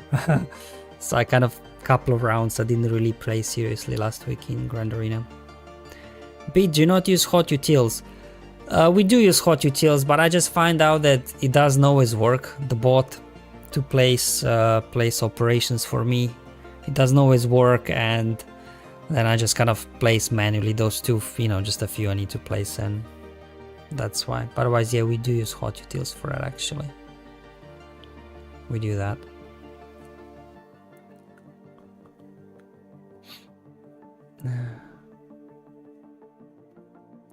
I mean, territory battles kind of, it's why I kind of enjoy doing territory battles for the most part. When I have time, I do manually play, I enjoy it, but just now when it's Conquest week, I don't really have time to play it manually. It's because it is actually a game mode where you can use your entire roster, especially now with bonus planets, right?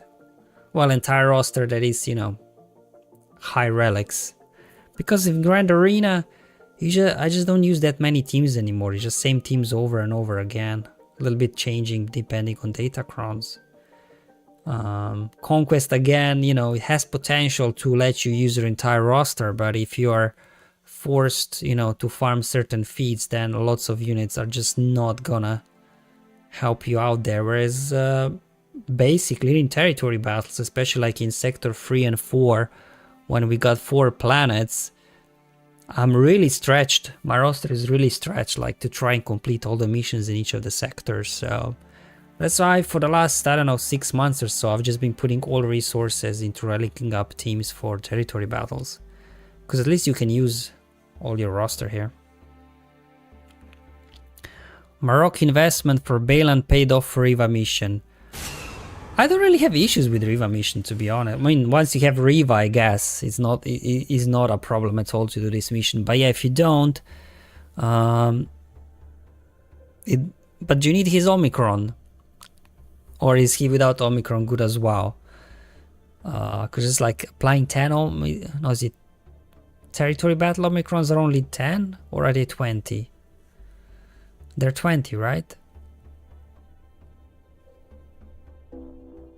I don't know, is it worth putting Omicrons just for the Reva mission? I guess it saves you time moving mods around. I guess. I don't know.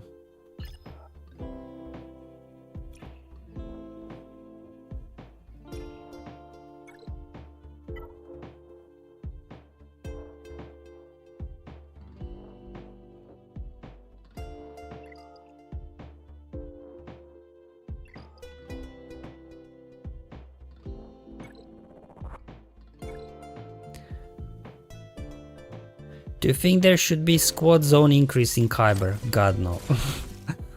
Man, no. I mean, it would force you to use more of your roster, but especially for EV3, it's just too many, like 15 teams. And all these data crons, you have to figure out what they do. Like in Kyber 1, is, for me at least personally, it's just a nightmare. Every free season when we have new data cron sets and everything. I would not want to have more teams in there, especially because personally I don't really go hard on data crons, so I usually I barely have enough data crons in 3v3 for both offense and defense, so increasing that obviously would put me at even bigger disadvantage. And I don't want to burn more crystals on Conquest than needed for just to you know, farm data crons.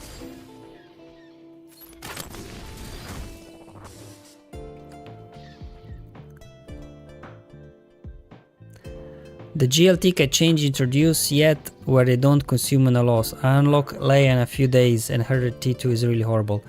Yeah, I mean, to be honest, I don't know why losing tickets on the GL... Well, first of all, why you have to farm tickets in the first place for GL events.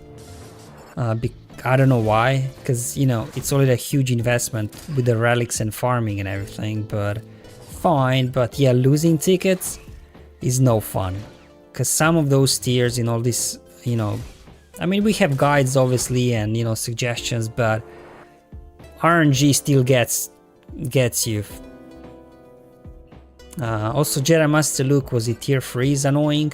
After the nerf to Jedi Knight Luke's Jedi Will and boost to Darth Vader's basic, that tier has become quite tough actually.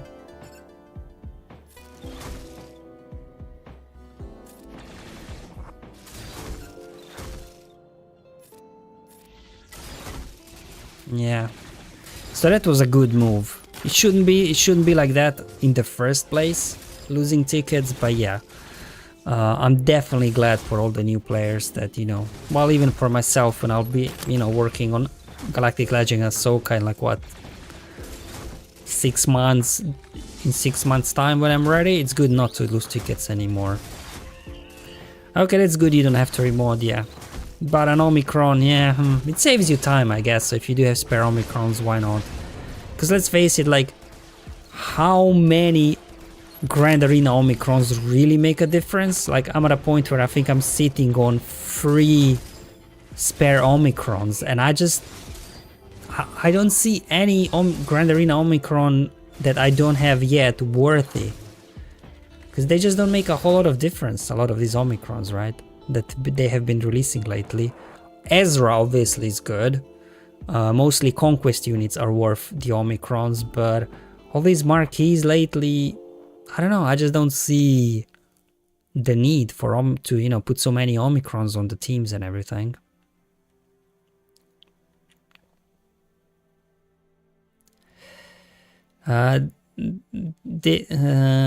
DYS, Dice, I guess you read that. Thank you for streaming. What's your favorite squad?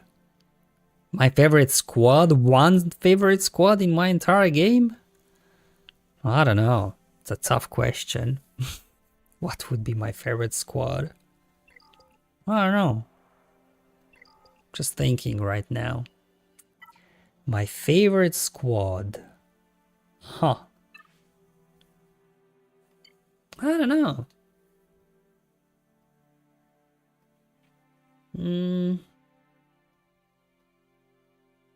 I think I enjoy it. Once you have Reva Inquisitors, they're fun to use. But are they my favorite?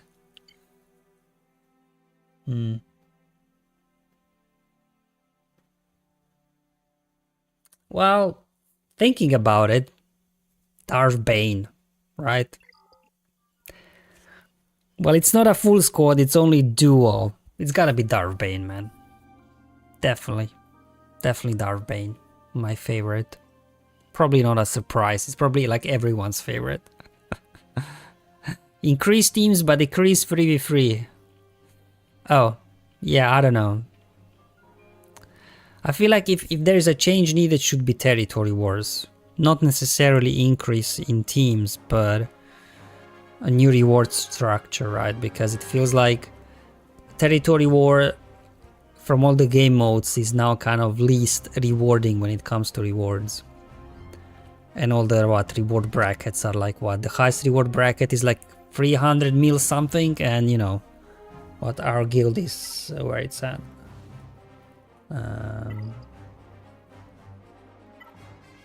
It's like over 600 mil, right? So I think that needs more attention than anything else. I mean, if they would want to spice up Grand Arena, they could like introduce zones, right? Let's say that you're not free to place anything, but you could like, we have a fleet zone, right? Then there could be, I don't know, a Sith zone, a Jedi zone, a Rebel zone, and then with the Datacrons, right? That could kind of switch around every couple of seasons when new Datacrons come up. Just to, you know, have a little bit, you know, variety. Like in territory battles raids, right? They already lock us to using different units. So then in Grand Arena like this, if you'd have a rotation with locked zones, okay, fine, one zone can be free for all, right? Or something, or at least one zone could be rotating. Just, you know, to a little bit force, you know, that, I mean, give us an opportunity to use different teams or something like that. I don't know.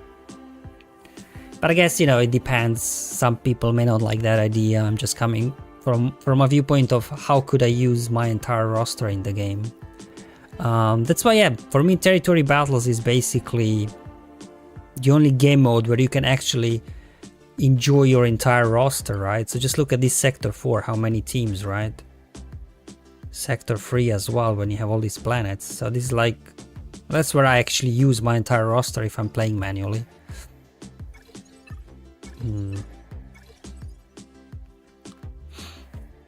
That's the thing. Whitey says for 5v5 I would really like to have more teams. You only need the same teams on every round, more team would change it because you can't go that heavy on defense anymore. See, the issue I have is more teams means more time, but not more rewards, right? So, and then more data crons to figure out. But obviously, if they would introduce it, it is what it is, right? We would deal with it, I guess. But if they are to change something, they really should do something about territory wars first, I think. I think Lee Day says, I think Kyber 1 and 2 should be its own league. I think they should introduce a league that's above Kyber 1, you know? Because it feels like I am in Kyber 1, right? But I'm not in real Kyber 1, if you know what I mean. Like, there's some really good players out, you know, in like top 200 or something. So it just feels like it's not fair that I'm in Kyber 1 because I'm not the same league as they are, if you know what I mean. Although having said that, with the squish getting harder and harder, I may be out of the Kyber 1 soon anyway, so I guess Kyber 1 eventually, if they don't address the squish, will be a very, very elite company.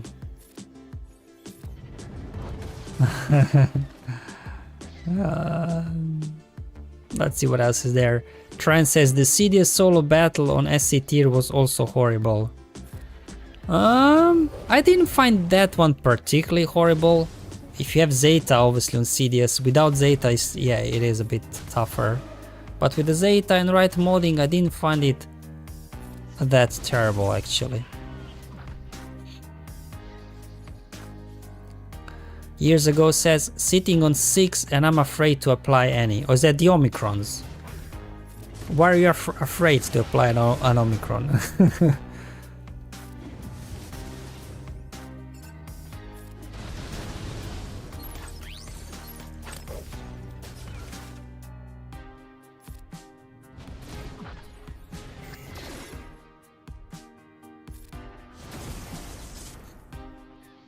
Alpha Leader says, I haven't seen any footage of using Grandmother Morgan Night Trooper for Secrets and Shadows.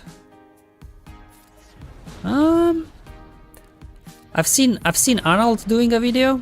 I think Arnold posted a video with Great Mothers and Secrets and Shadows.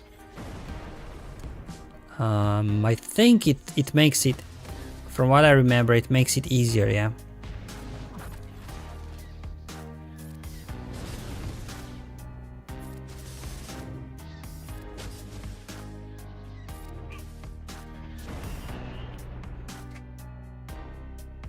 Alpha Leader says, favorite squad for me is Enoch. I mean, I don't use Enoch yet, because, you know, not all of them are relicked up yet, but but they do look fun to use, yeah. It's kind of like a Night Sister squad, where it's, you know, they just keep coming back, because obviously all the decay mechanic and everything, right? So it's kind of like a Night Sister lineup almost, where they've got many lives.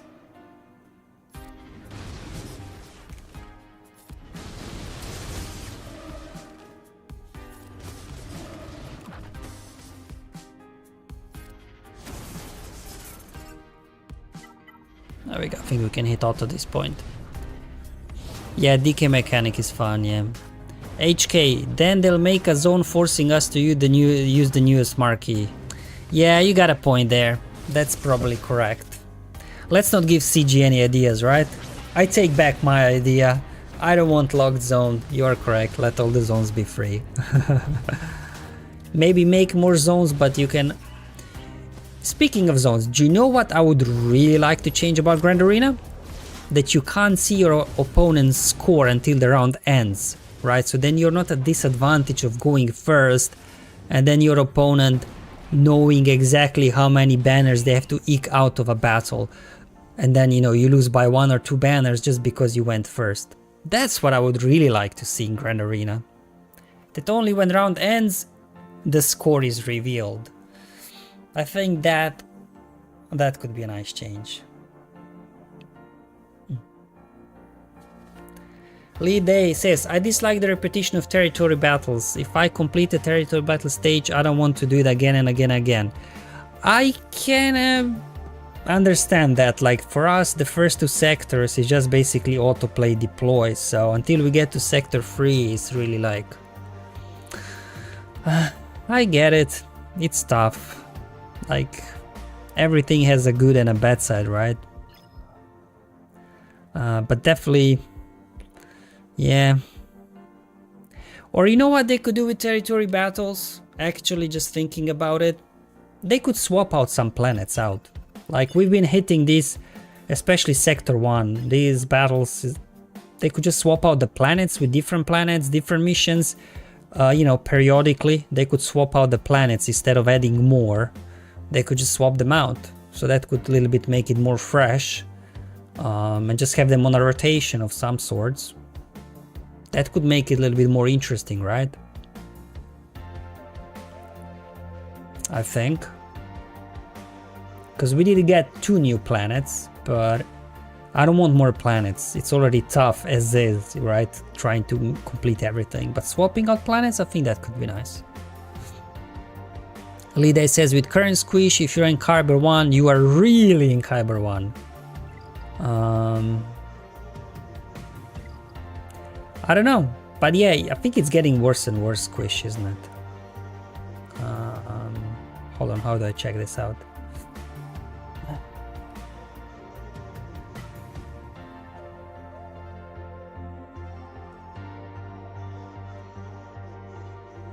Yeah, I'm lower than that because as you've seen, that's the score before I lost my round, so I'm lower than 366.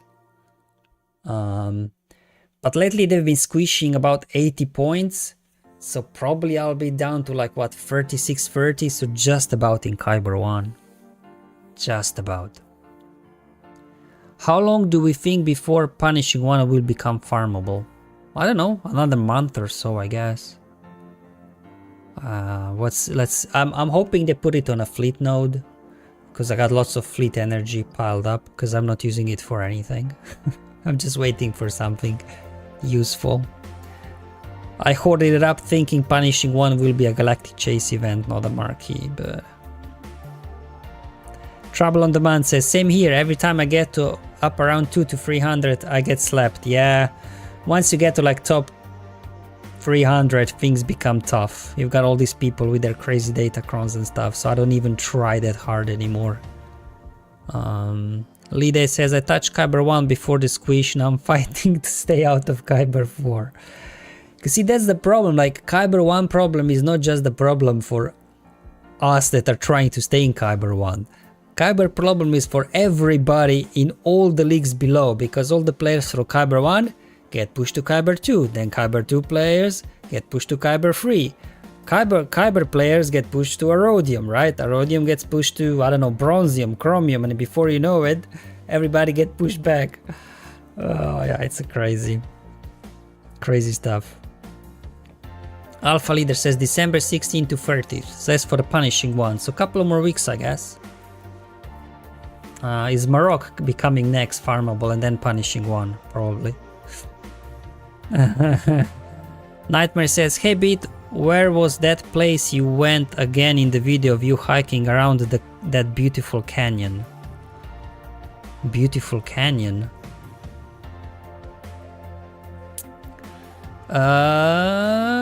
Must have been Crete, because in Crete I was going through canyons and stuff in Greece. I think that's what you're probably referring to. In Croatia was Plitvice, that was the lakes, not the canyons, right?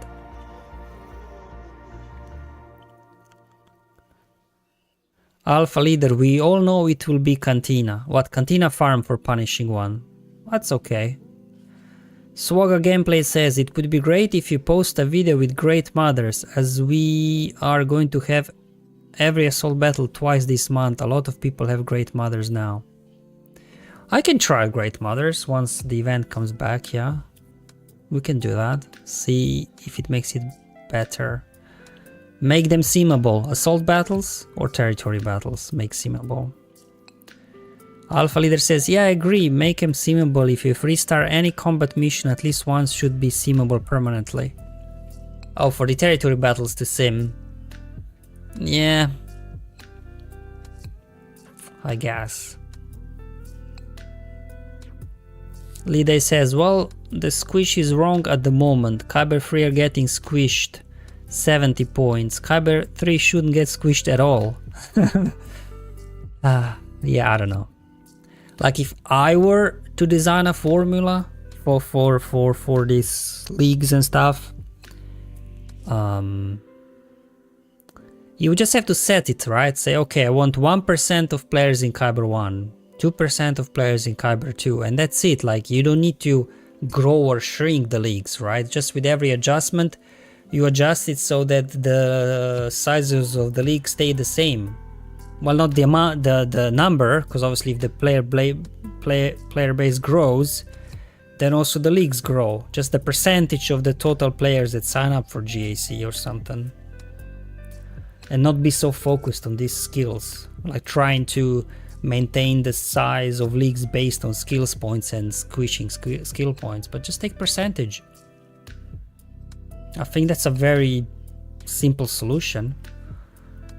And then if the player base is shrinking, then the leagues are shrinking. If player base is growing, the leagues are expanding, right? I think that's the easy solution. I don't know. Maybe I'm missing something here. General Syndulla kit is out. Is it? Where? I'm not seeing anything.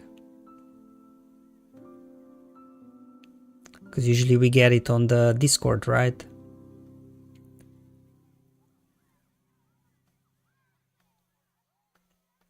Is there a forum post?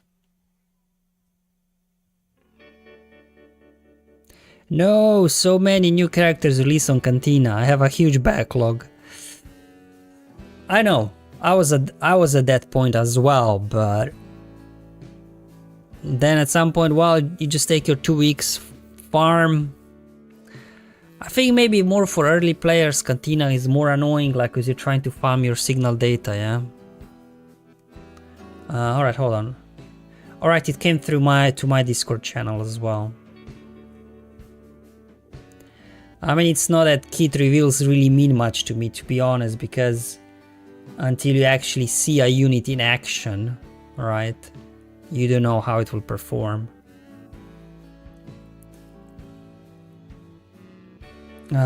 General Syndulla, light side support Spectre. Alright. Man, new defense. Am I the only one that is not a fan of every single unit getting a brand new status effect, either a buff or debuff, and then you have to learn what that effect does? Oh man.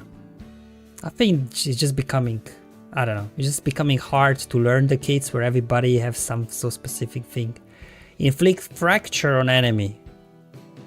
Ooh, we have another fracture. Oof.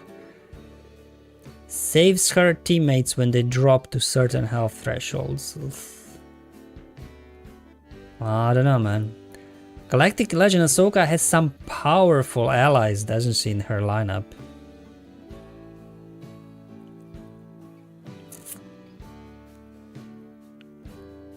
Okay, just some marketing fluff. Okay, FAQs. Right, this. Oh, she's a leader. Okay. Okay, so if you don't have Ahsoka, then at least I guess she's a temporary leader for Spectres, but I don't know how useful that will be. New Republic. Huh. When we make more New Republic characters?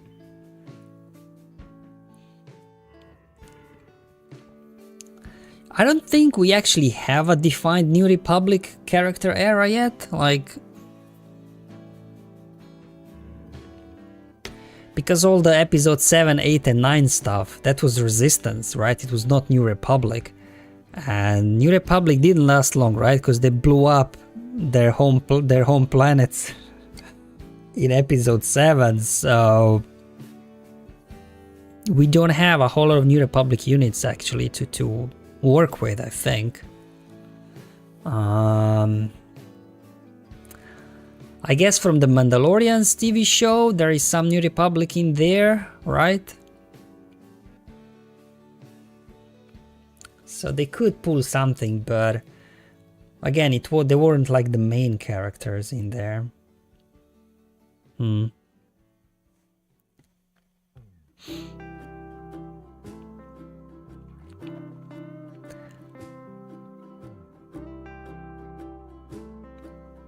Yeah.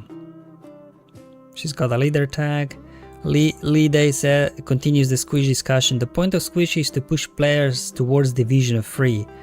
This helps keep the shapes of the league, so Division 3 shouldn't be squished at all. The fact Kyber 3 is getting hit hugely with the squish. Yeah, I think there was a video, I don't know, was it Arnold or somebody, that showed the graph that basically all the leagues are kind of getting smaller, just the bottom one is growing. So actually everybody just getting pushed down. Yeah, there's been issue with the formula. They adjusted it a bit, right? I don't know, a year ago or so. Now it's just getting worse again. Nightmare says, I'm still learning Blight and Alert. Well, you're ahead of me. I'm yet to start learning about Blight and Alert because my Remnants, I'm still farming them. So you are at least ahead of me there. Boy. Each new marquee now makes old legendary characters look past it. I don't know, it's not so much the units that are getting out at it, it's the datacrons, right? Like you already see it. For example, after Great Mothers loses her, like Great Mothers without Great Mothers datacron, it's not really that good of a, I mean, it's a good team, but it's nothing like that scary, right? Like Treya beats it easily and some other things as well. So it's like, as a free-to-play player, I'm at a point where I don't even rush like with marquees and stuff too much, because by the time I get them, they don't have their shiny datacrons and they're just not as useful. And this goes back to the point of, I don't feel like any marquee units for me are worth it Omicrons, because by the time I get them up, because datacrons expire, they're not that useful. Because there is a brand new thing with a brand new datacron that, again, you know. So, hey, at least I'm sitting on a stash of Omicrons at the moment. Tuscans are still underwhelming. Yeah, they are. I mean, they had a period when they were good, but the issue is that all the teams that they counter, nobody's putting them on defense anymore, right? In 3v3 with the Tuscan Raider Omicron, they can still be a little bit annoying, but yeah, nothing too crazy. SWGOH Gameplay says, Spectres are going to have an assault battle, it seems. Yeah, pretty sure they will. I'm surprised we didn't get a Gungan assault battle, if I'm honest. Well, I guess they got a raid. I don't know. Although having more assault battles just means that some of the older ones will get rotated out, it seems like. Because there was a post where they said we'll have 9 territory battles a month now. And when new are introduced, they'll have to revisit the scheduling. So adding new is not always better, right? Because then for all the players that don't have the new teams yet, they are missing out. December calendar is out as well. Okay, so looks like lots of stuff happening on a Friday. Well, I guess so, because now they're releasing updates on a Mondays, right? So I guess Hera is coming on Monday's update, and her event will be on Tuesday, and then Arnold will be testing her, I guess. All right, anything useful in here? Why does Zeb not get the Spectre tag? Will I need to defeat her 7 evil axes in order to collect her? I don't even know what that is. Will I need to defeat her 7 evil X? I don't know what that is. Okay. Okay, so she's got a basic. Okay, just a blaster, I guess. Not much difference from the current Hera, right? She's got a blaster as well on her basic. But obviously the animation is a little bit more updated. Alpha Leader says, I think it's just some goof line from who the actress for her Hera plays in some other movie. Ah, okay. Deal physical damage to target enemy if the enemy is buffed, which, let's face it, with all the teams we have, there are always some buffs, right? Call another random Spectre ally to assist, dispel buffs. I mean, it's good like for clearing of taunts, I guess. It's kind of a cleanse on a basic. Cleanse on a basic is pretty nice, actually. It's pretty useful. So what are her tags? Spectre, okay. So none of the Rebels or Phoenix. Well, I guess makes sense. So she's just a Spectre basically, so okay. On Hera's turn, call.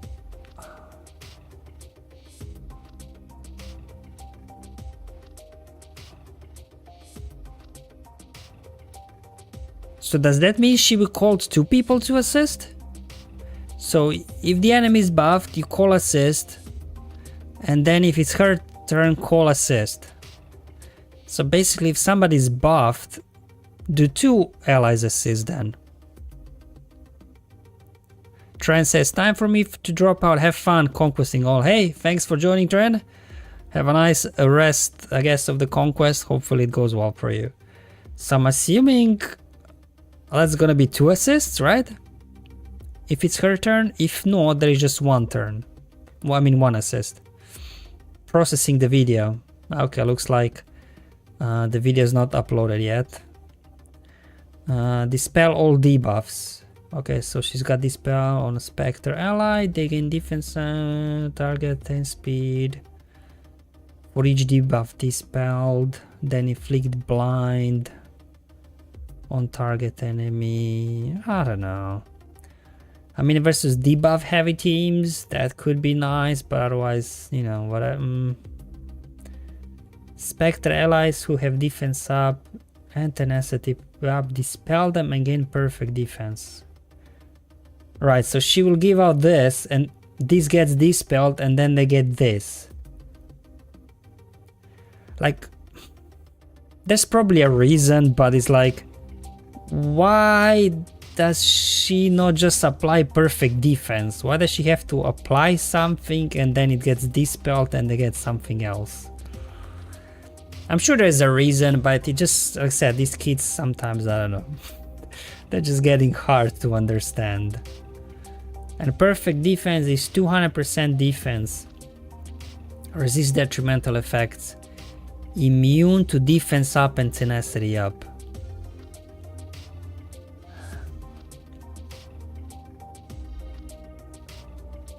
Okay, fine. So it's basically just a beefed up version of defense up and tenacity up, basically.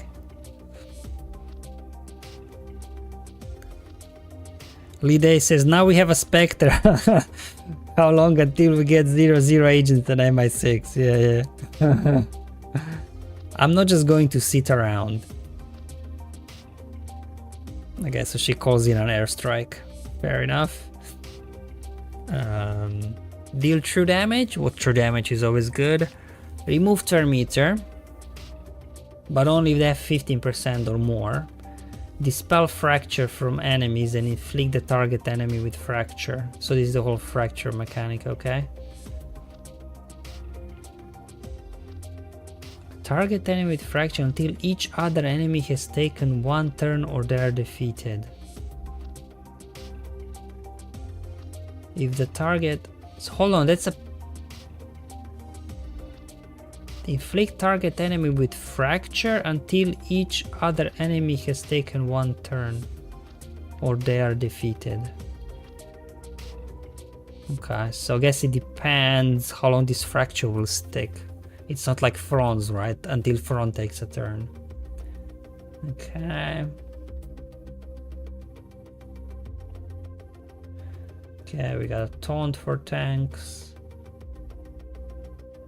Tanks.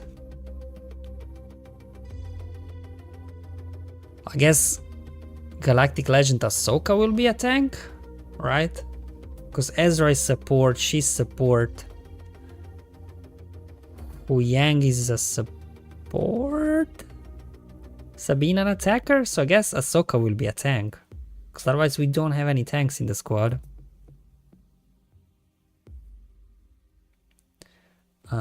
Unique one. They gain defense penetration, exile.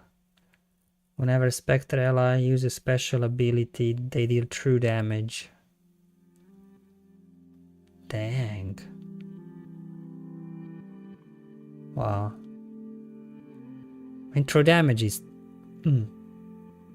While Spectre ally... While Spectre ally or Zeb is taunting. Okay. All other non-taunting... Okay, extra defense. So at least they did add some sort of Zeb synergy, I guess. Whenever a buff is dispelled from an enemy... Hu Yang is an attacker? Okay. Are we only missing one requirement for Ahsoka? I don't think so. The last set of requirement is her Starfighter, Hu Yang at Relic 7, Barris at Relic 5, and Hera at Relic 5, right? So I think we've got all 4 requirements. If I'm not mistaken. Where is the fracture coming from? It's from her ability right here. Pulling rank. Where was the fracture bit? Or is it the one before? I don't know, man. Hold on. Yeah, this is where fracture is coming from.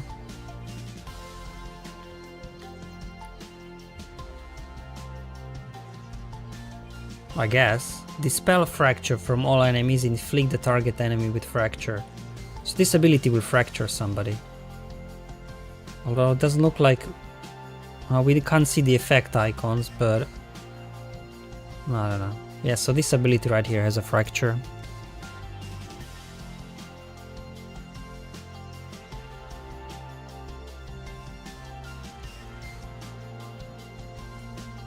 Are you excited for GL Ahsoka? T4 requirements fairly out soon. Yeah, we got all the requirements already confirmed.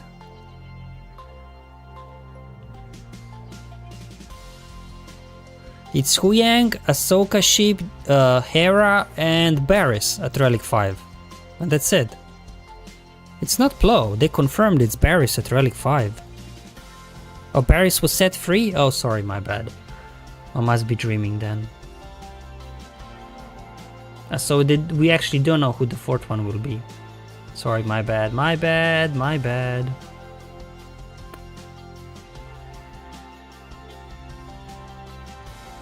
Plo Koon.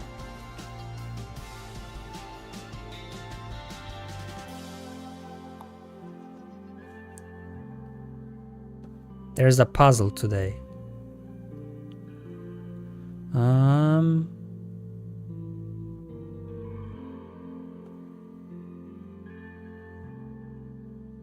Oh yeah, because with Hera they just confirmed the Starfighter. Well, my Plo's Relic 9, so if Plo is a requirement, even at Relic 9, I'm ready.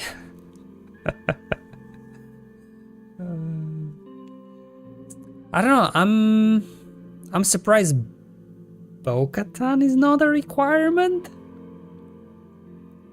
I would expect like a Bo-Katan to be required though. So what does Plo have to do with Ahsoka? I don't know.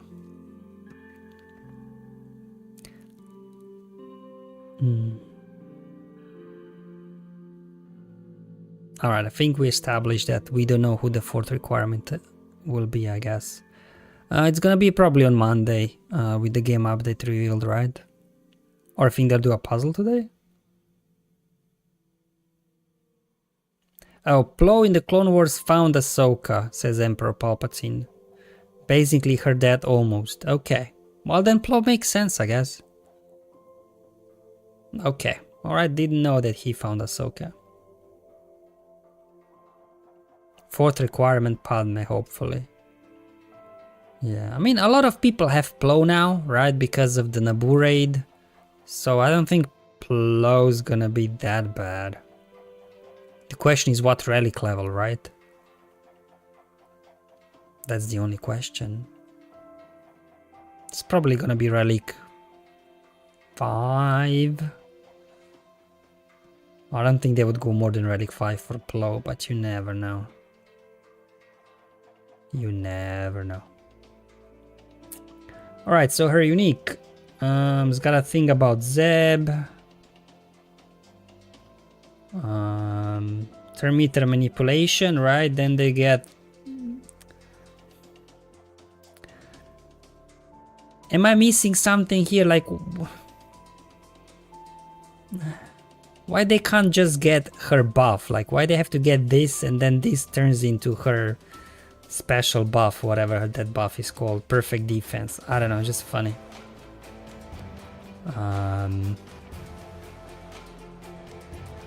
Whenever perfect defense expires, yeah, they get some stuff. Oh, it's a territory war Omicron. Okay, I'm just gonna skip that part. Territory war Omicrons are not that interesting to me. Sorry, guild.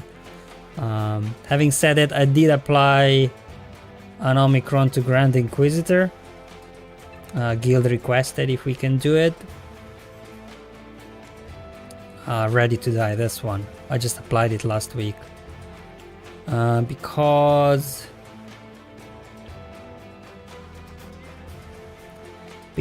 if the target has 6 stacks of Purge and is a Jedi, instantly defeat them. So basically, you start off with a bonus turn at the start of the battle with Grand Inquisitor and you can just instantly defeat a Jedi enemy.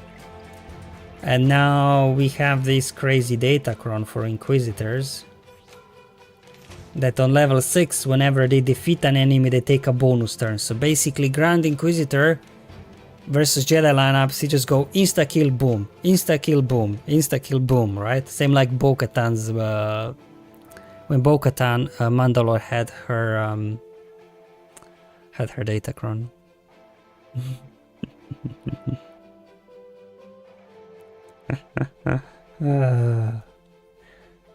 Okay, we got some Exile of Balance. Again, all these new effects where we have to learn where they're coming from, what they do. If the enemy is with Fracture is defeated. Wow, that is crazy. So you fracture somebody, defeat them, and this will then remove all turn meter from all enemies that can't be resisted. Yikes. Wow, okay. Like Ezra and Hera, they've got some good stuff. It's Sabine, Padawan Sabine, that kind of still feels a bit weak, but maybe all the true damage that Hera brings will boost damage from Sabine so much. I don't know. Damage over times? Okay. The first time Spectre ally, they recover health. They dispel, gain damage. So they've got built-in damage immunity. They get a bonus turn.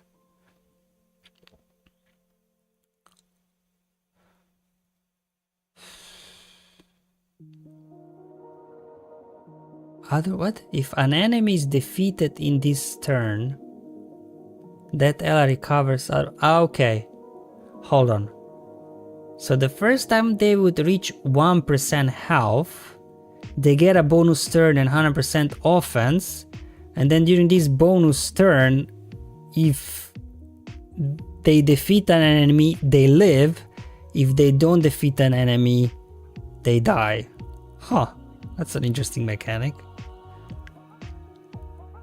Interesting. It's kind of like Magna Guard, right? When you defeat him, he takes a bonus turn, deals damage and dies. But this one, if they actually defeat somebody, they stay alive. Huh. Interesting. Well, lots of interesting stuff in Hera's kit, actually.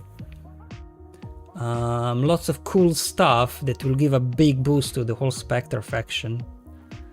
Yeah. Alright. Cool. Looks cool. She looks pretty good. Anything else we need to catch up on chat before we sign off for today? So we had a whole discussion about Plo and his place with Ahsoka, so thank you for informing me about that. I did watch all the Clone Wars series, but I don't remember. Maybe I forgot the episode. I just remember Ahsoka being there from the start. But maybe I missed something, I don't know. Maybe there was an episode showing her story or something. The anniversary chest also had Plo. I guess Plo confirmed then. Emperor Palpatine says, enjoying the stream, what's your highlight from the game this year? It's been a long year, man. What happened this year, I guess, that's the real question. I can't remember everything that happened. Was Darth Bane released this year, or is Darth Bane from last year? Otherwise Bane has to be the highlight, right?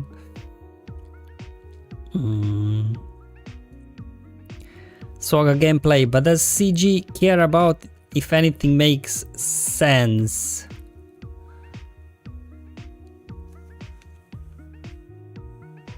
No, they don't always, do they? I mean, in general, they try to, well, if they would want to stick to the lore, do you remember how Conquest used to be? There was a theme, right? And then you were fighting the bosses that had something to do with the theme. You had feats built around the theme. Now it's like, hey, you're unlocking a First Order / Sith unit, but the feats are about mercenaries and Night Sisters, right?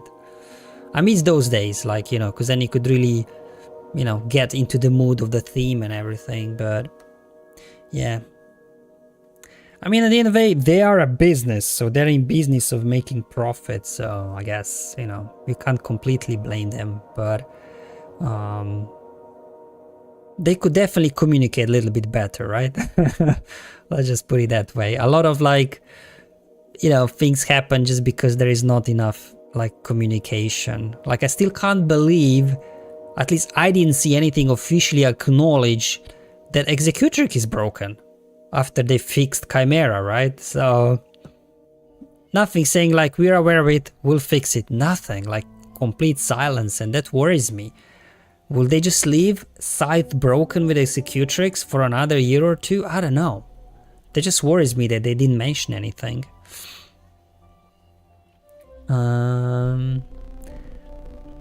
Your Gungan seemed easier than mine. What, in the Sector 5 boss? Maybe it's down to data disc, I guess. Emperor Palpatine, Bane is this year good choice. Yeah, alright. Yeah, we all agree on Bane, I guess. Bane is great. Sith Eternal still sucks, says Nightmare. Yeah, that's the thing, right? CG was like, here's a lifter for Sith Eternal, and we're like, no, Bane is better than Sith Eternal. He'll just do his own thing. Now, can you please give us a lifter for Sith Eternal, right?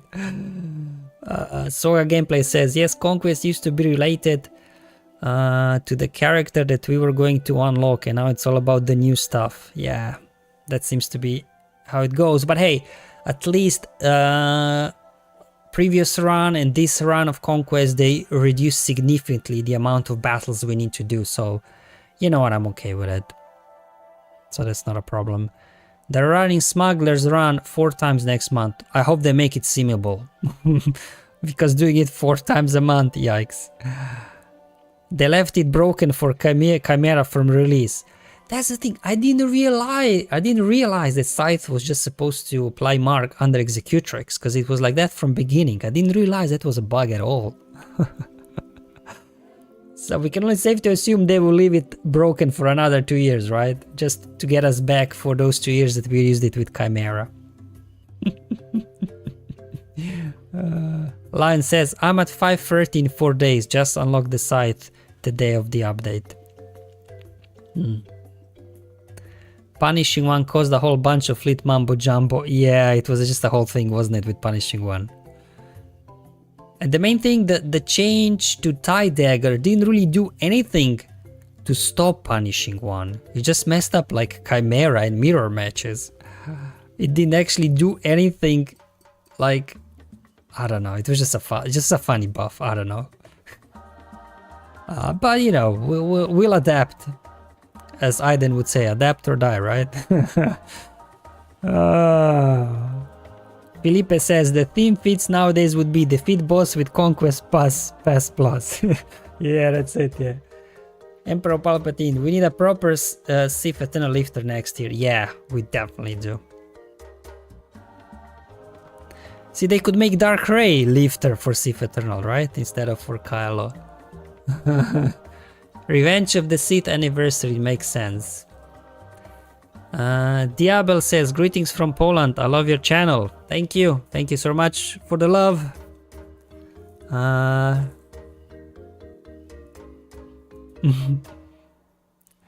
Alpha Leader, I'm still leaning more Peridia Raid. Oh yeah, Peridia Raid is coming. Yeah. For sure.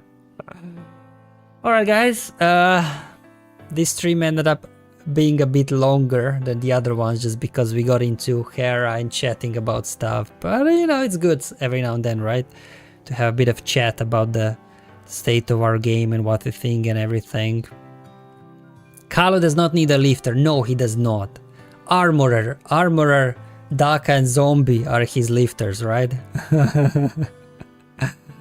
Goodbye from Spain. I'm from Barcelona. Hey, hopefully you're doing okay in Spain. Goodbye from Italy. Goodbye as well. Arrivederci, I guess. If you're in Italy. Nightmare Thanks Beat. Have a great weekend. You too. Trouble on Demand. Have a great day, everyone. You as well. Datacron with Tight Pilot was a lifter. It was, yeah. Alright, guys. I guess thank you for watching. I'll see you in tomorrow's Galactic Challenge video though, right? I think we are back to something more manageable. Think do we have to use, I don't know, Sith or something like that. Anyway, hopefully it will be easier. Alright guys, see you, have a nice weekend. As I said, I'll see you in tomorrow's Galactic Challenge video, but until then, have fun, enjoy life, and may the RNG be with you, my friends.